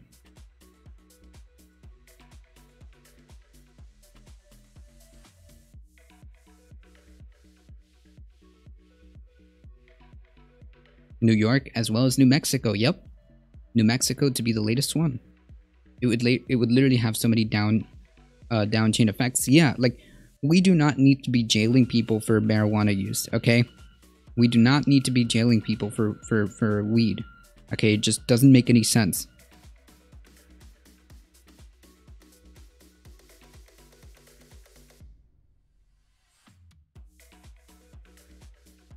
Like from the way police can police to the amount of incarcerated. True. I feel bad for my drug dealer friends. Wait, but they can open dispensaries. Now they have the ability to do it.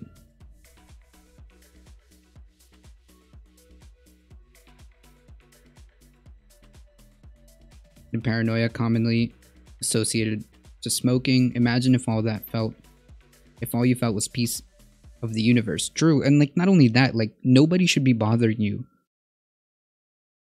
for marijuana. Nobody should be bothering you for marijuana. Come on. Come on, man.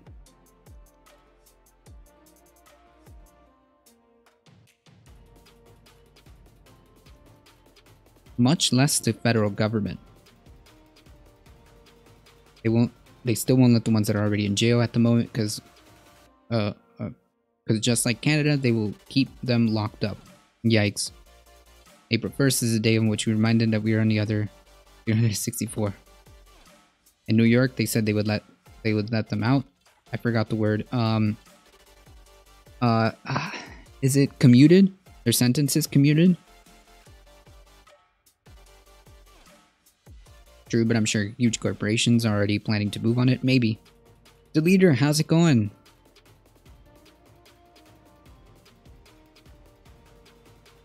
20% tax here in Massachusetts.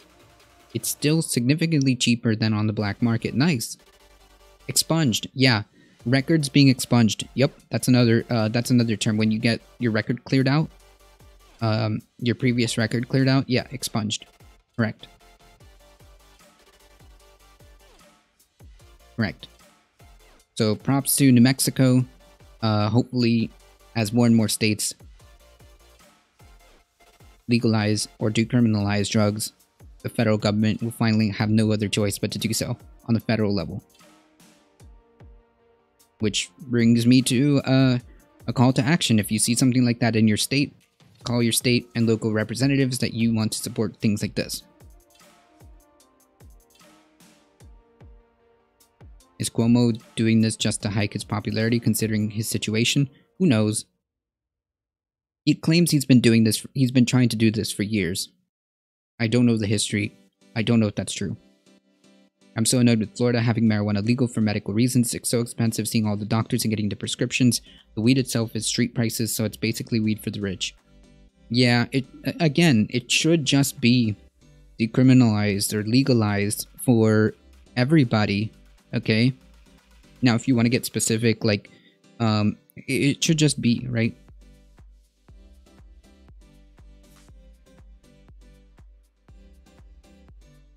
Luckily in Houston, Texas, my city, in a red state, my city has decriminalized it up to 4 ounces. Nice. I understand legalizing weed, but how do you feel about legalizing all drugs? I don't really care. I think it should be fine. The whole county of Harris County, which encompasses Houston, we're good. Because then you can regulate it, okay? Because then you can regulate it. I think it's dangerous. It's just like the prohibition, right? It's just like the prohibition. How can you regulate it? Wait, how can you regulate anything?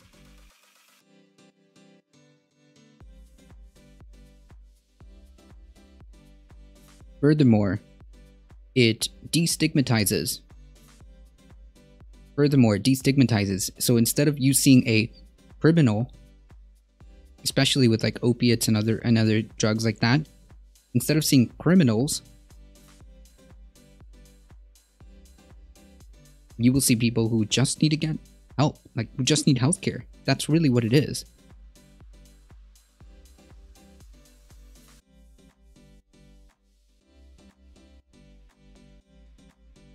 That's literally what it is.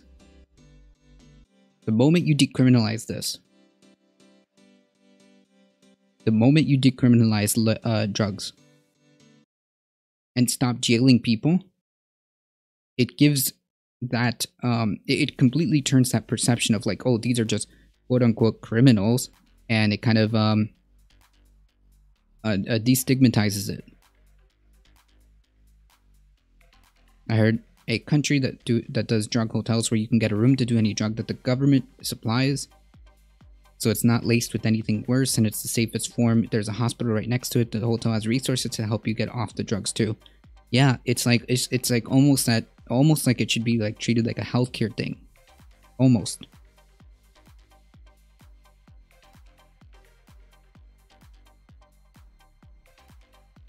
Yes, and I believe the country you're speaking of is probably one of the Nordic countries. I have a feeling the names that come to mind are Norway, Sweden, Denmark. Those are the names that come to mind. I'm pretty sure it's one of those countries.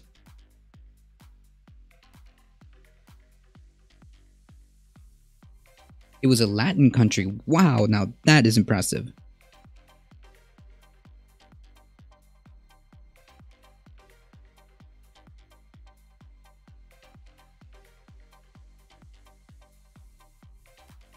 Now that's something.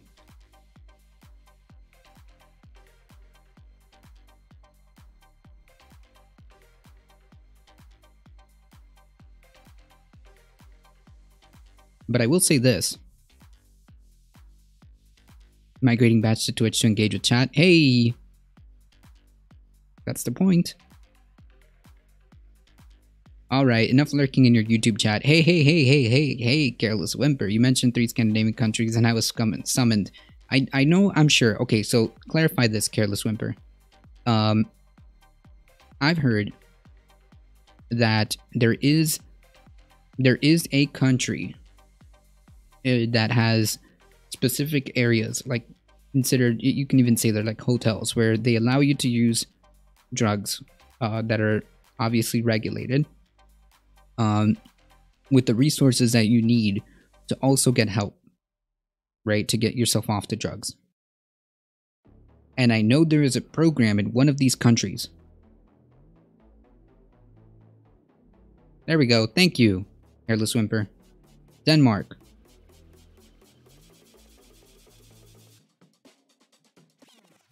Yep, there we go. And in Portugal. Gotcha. I knew, like, the first thing that came to mind was that story in one of these three countries, right? It's always, to me, Sweden, Denmark, or Norway that are pretty good with this.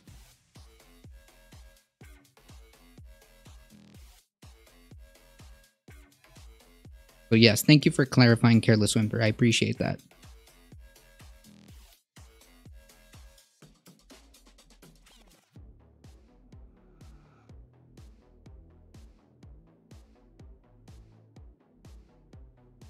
So yes, there are ways of addressing these issues, and criminalizing them is not the way.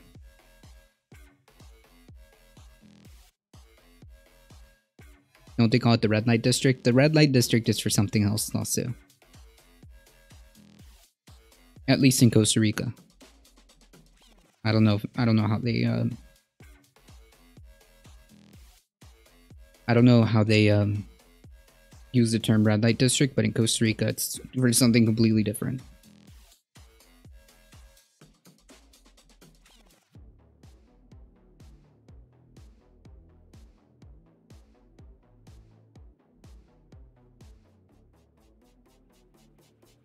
That is correct. That is correct.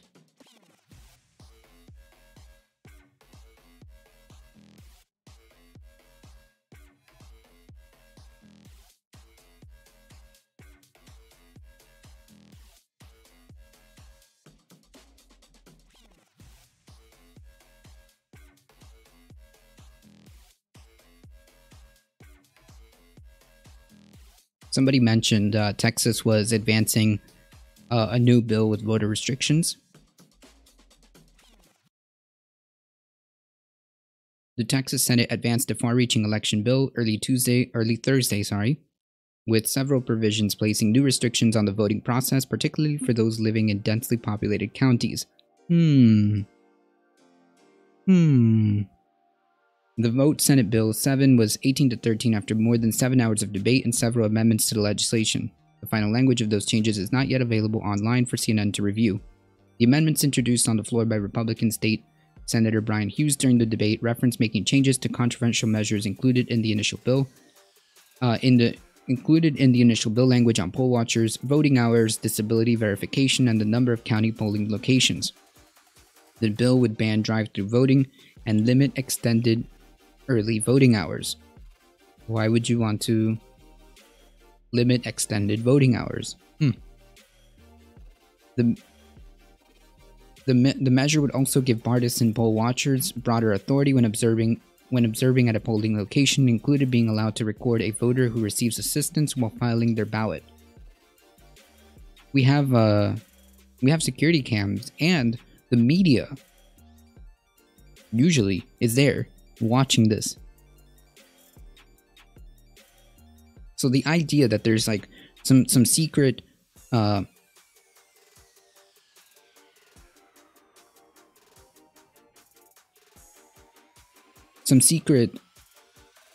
backroom deals or backroom the idea that there are the process of counting votes is some like secret nobody's allowed to watch process is just not true.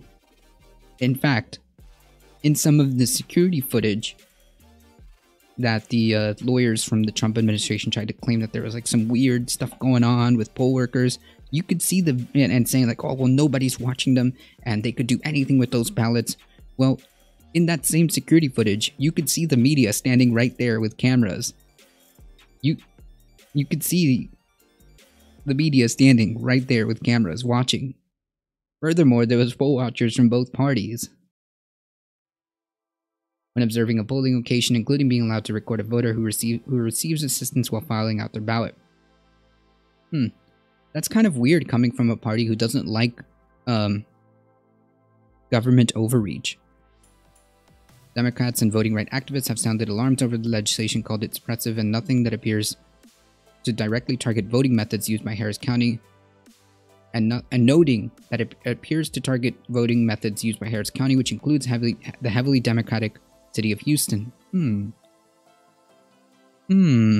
Republicans have said the bill is about election security and integrity, even though Texas has already some of the most restrictive voting laws in the nation, and there's no evidence of any widespread fraud. Again, so my argument was that they are effectively manufacturing this narrative of like this massive problem with our election system, that there's just huge security threats to our voting systems, and we should trust them, and blah blah blah blah blah. So therefore, we need to push this legislation to secure the integrity of our election.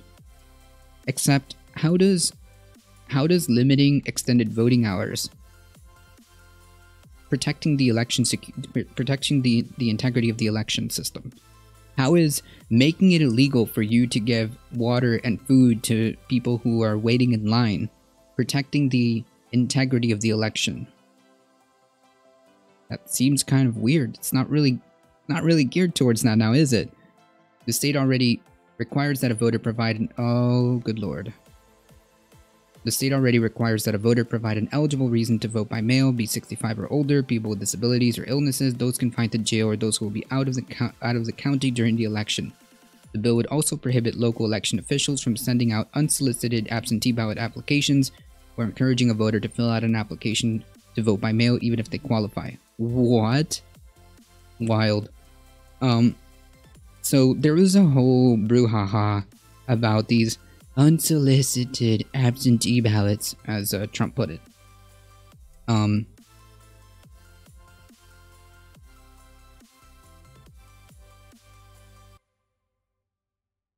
Just because you receive an absentee ballot does not mean you voted, okay? Just because you received an absentee ballot does not mean you're voting, okay?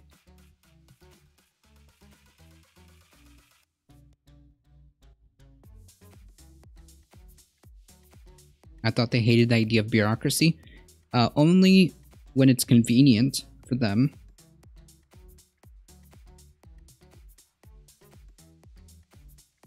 They just didn't like how I voted and how my city voted. Yep, only exactly correct. Spread it forward. Why don't Republicans freak out for 3-hour wait lines? They don't care. In fact, they want that.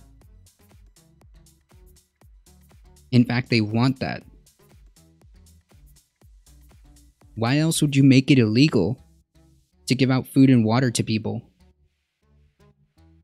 Because it disincentivizes voting. That's why. And it's funny because, like, they could just focus on getting more voters. They could just focus on getting better candidates out there.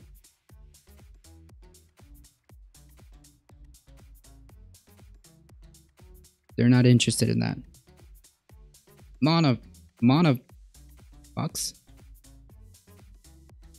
Thank you for the follow.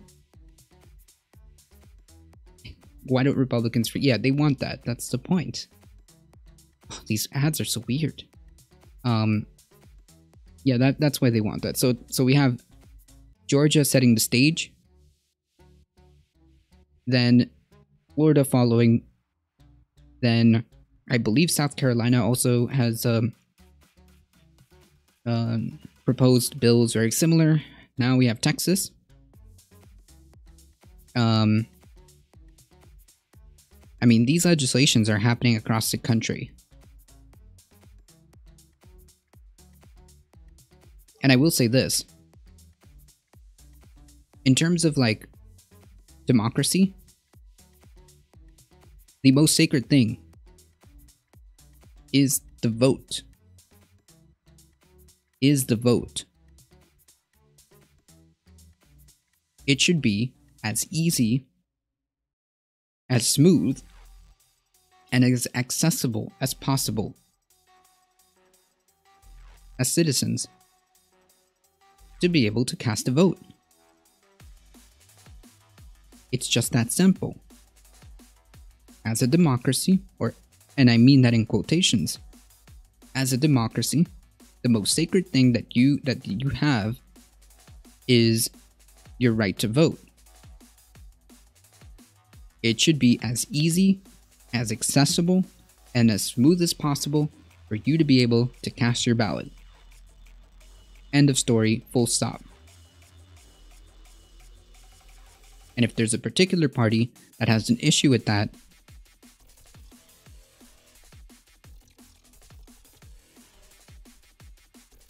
kind of weird. It's kind of weird. This is the same party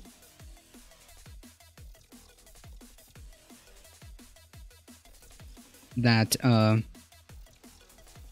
doesn't necessarily value the Constitution, nor does necessarily value the quote-unquote rule of law or democracy. So I expect nothing less.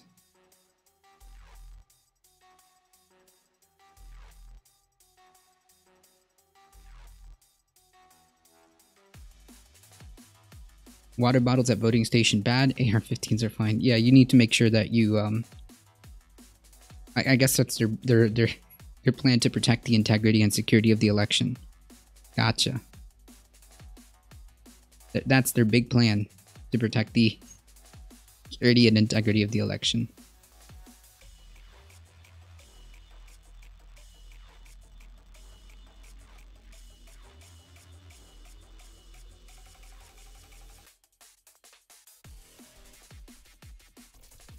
So if you live in Texas or any of these states, because there's about 40 plus states. If you live in any of these states and your local representative, your state senator or your state representative voted for this, for any of these laws, vote them out. Vote them out. And if any state is ongoing, thinking about proposing said laws, call your state representative and tell them, if you vote for this law, you will not have my vote in the upcoming election. And get the word out. Organize.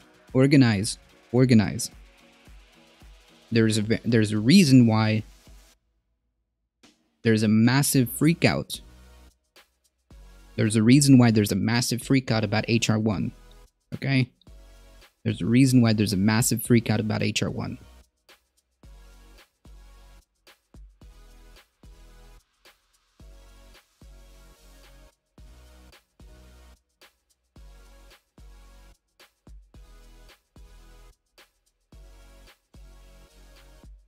There's a reason why they're freaked out about expanding voting, about addressing campaign finance, about addressing ethics, campaign ethics.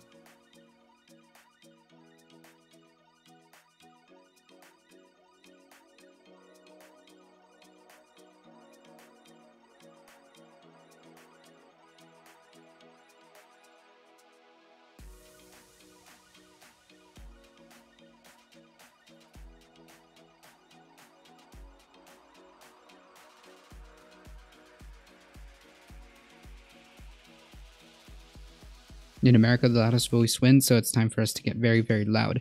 Yeah, and I think that I think honestly, getting your community organized and contacting your representatives in mass, not just one or two people, but contacting your representatives, continue to make petitions, organize and get a lot of people on and point this out to a lot of people, what's happening. That's how it happens. That's how things happen from the bottom up. And the fact that the conservatives are, well, not conservatives as in conservative voters, but the GOP is freaking out about HR 1 is because it's so popular that even conservative voters are on board with this. It is so popular that conservative voters are actually on board with this. And they have not been able to devise an effective strategy to counter it.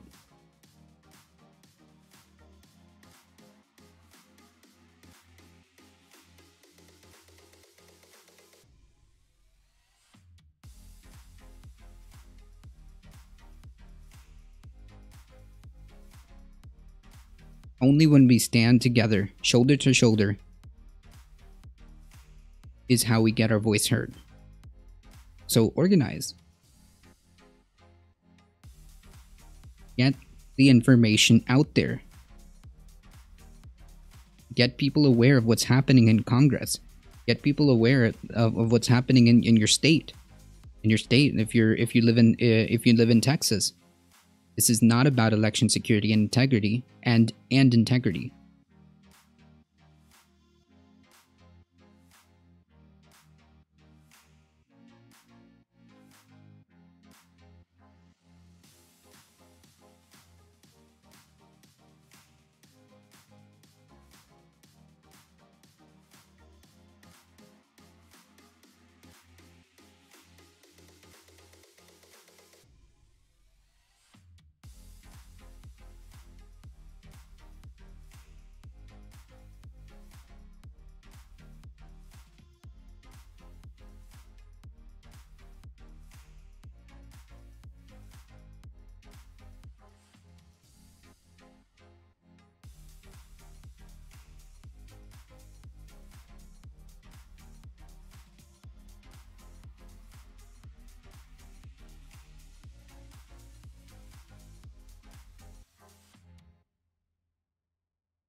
HR 1 also contains election security, which some Republicans claim they want remedied. Yep, that's true.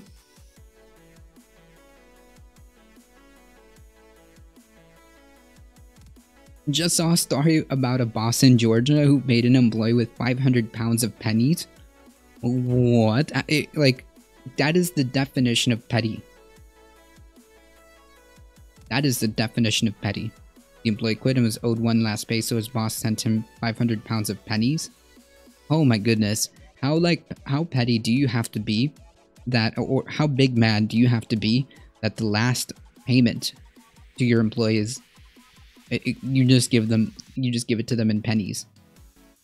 He probably went above and beyond to make that happen.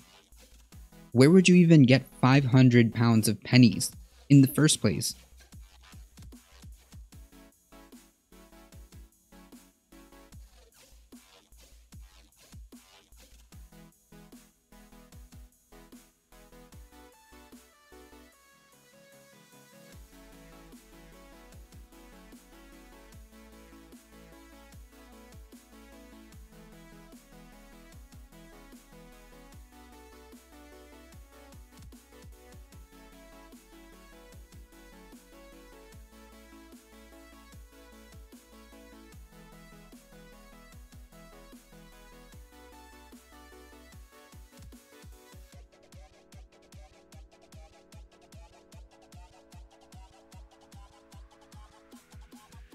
Yeah, this also addresses, I'm just kind of skimming through HR 1. This also addresses gerrymandering, if I'm correct. If I understand this correct.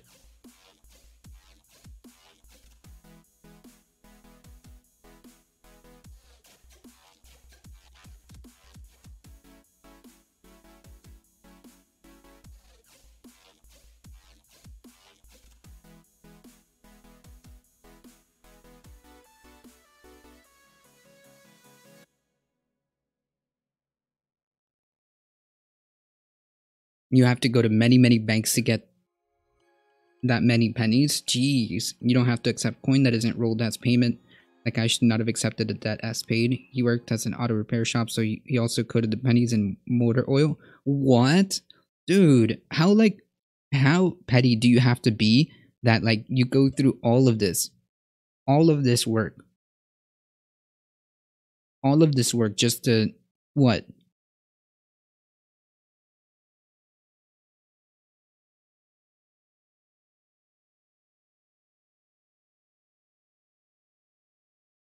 I don't believe this. And then coat the entire payment in motor oil. That is okay. That is the very definition, the quintessential definition of pettiness.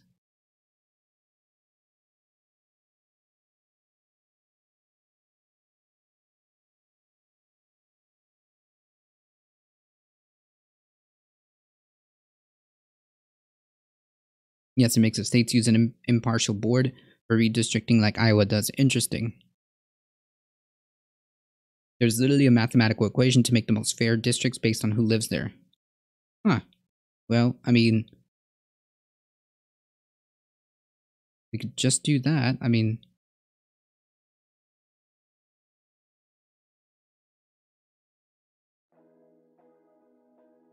more like definition of pettiness. I'll see myself out. Alright. A for effort. Nice pun. Good dad joke.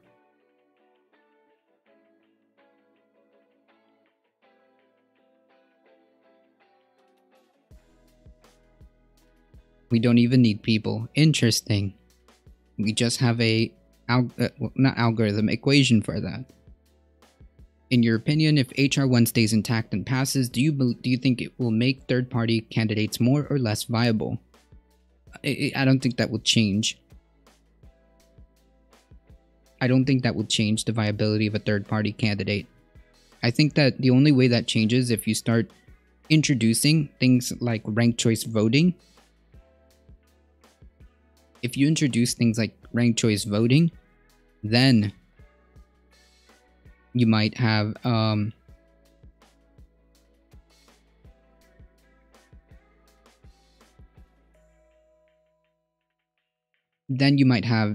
a opportunity as a third-party candidate.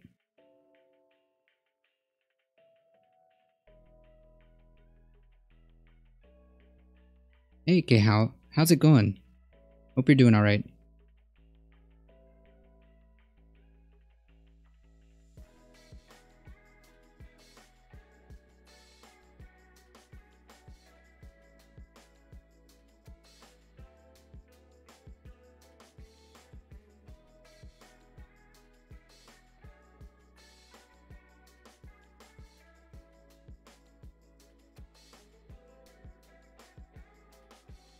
Well, yeah, the idea is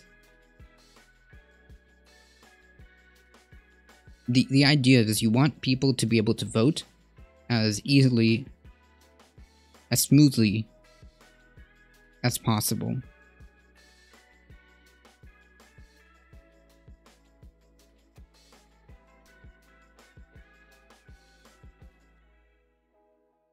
Well, the argument then becomes, well, don't you think that the formula could be biased in and of itself? That would be a counter argument. I'm sure there's a way. We should just eliminate gerrymandering and be done with it. It wouldn't change? Yeah, exactly. I'm not sure what... yeah. The reason I asked is because it would be state-funded and end the corporate-sponsored campaigns. True. But I don't think that this current system is... In its current iteration, I don't think that a third party is quote-unquote viable at this time. Now, what I would say is, well, we need to get ranked choice voting across the board. We can do that state by state. There have been a few states that are thinking about it. There have been a handful of states that actually have ranked choice voting. That could give a third party candidate viability. At least it will give them a chance.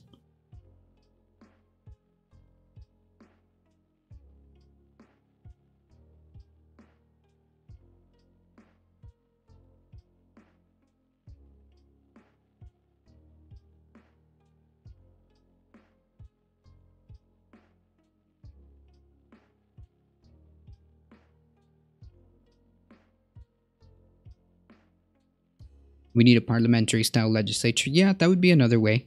Yep.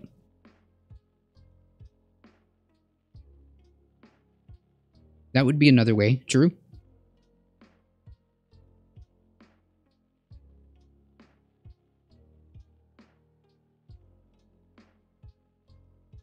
But I'm just saying, like, in the current iteration, it's just not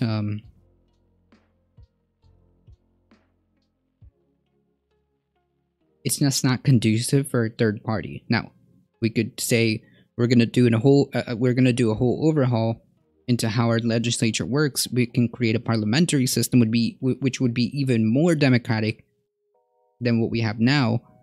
I'm just saying, like, if you want to give a third party a chance now in this iteration of the system of our electoral politics, that's how you do it. Of course, I would favor a parliamentary style legislature over this one.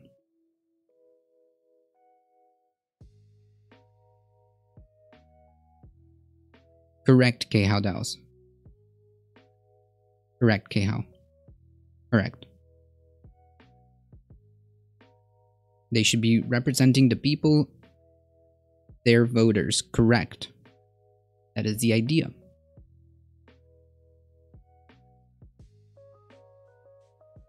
When representatives in a representative democracy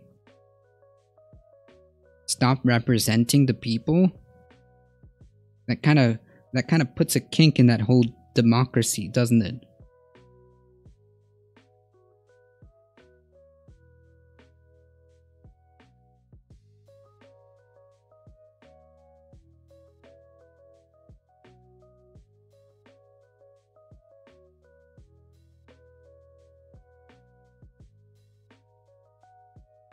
Instead of ranked choice voting, the math allows a slightly higher rep if everyone can just vote multiple times, one per candidate equally.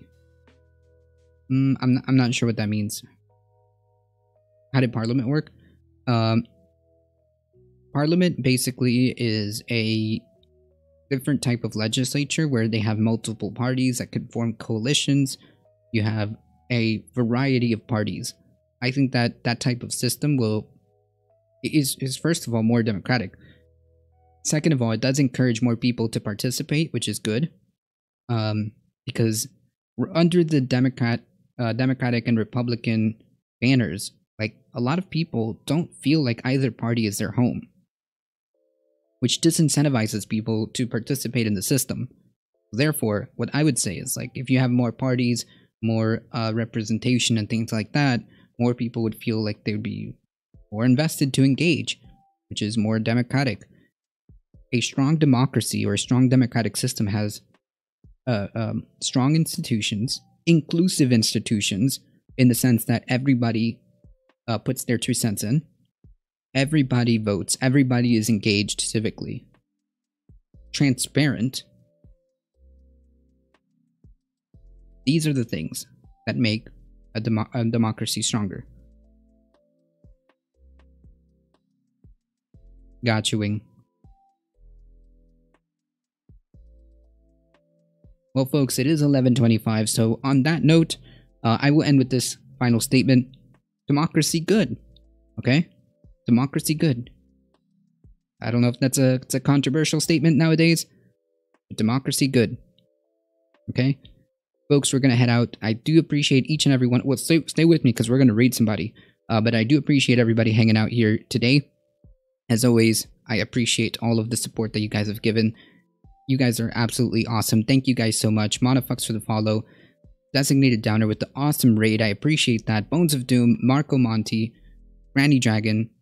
Thank you guys for the follows. I appreciate that. You guys are what makes this channel grow. If you enjoy the content, make sure you hit that follow button. Make sure you head on over to our YouTube channel and hit that subscribe button. It really does help us out.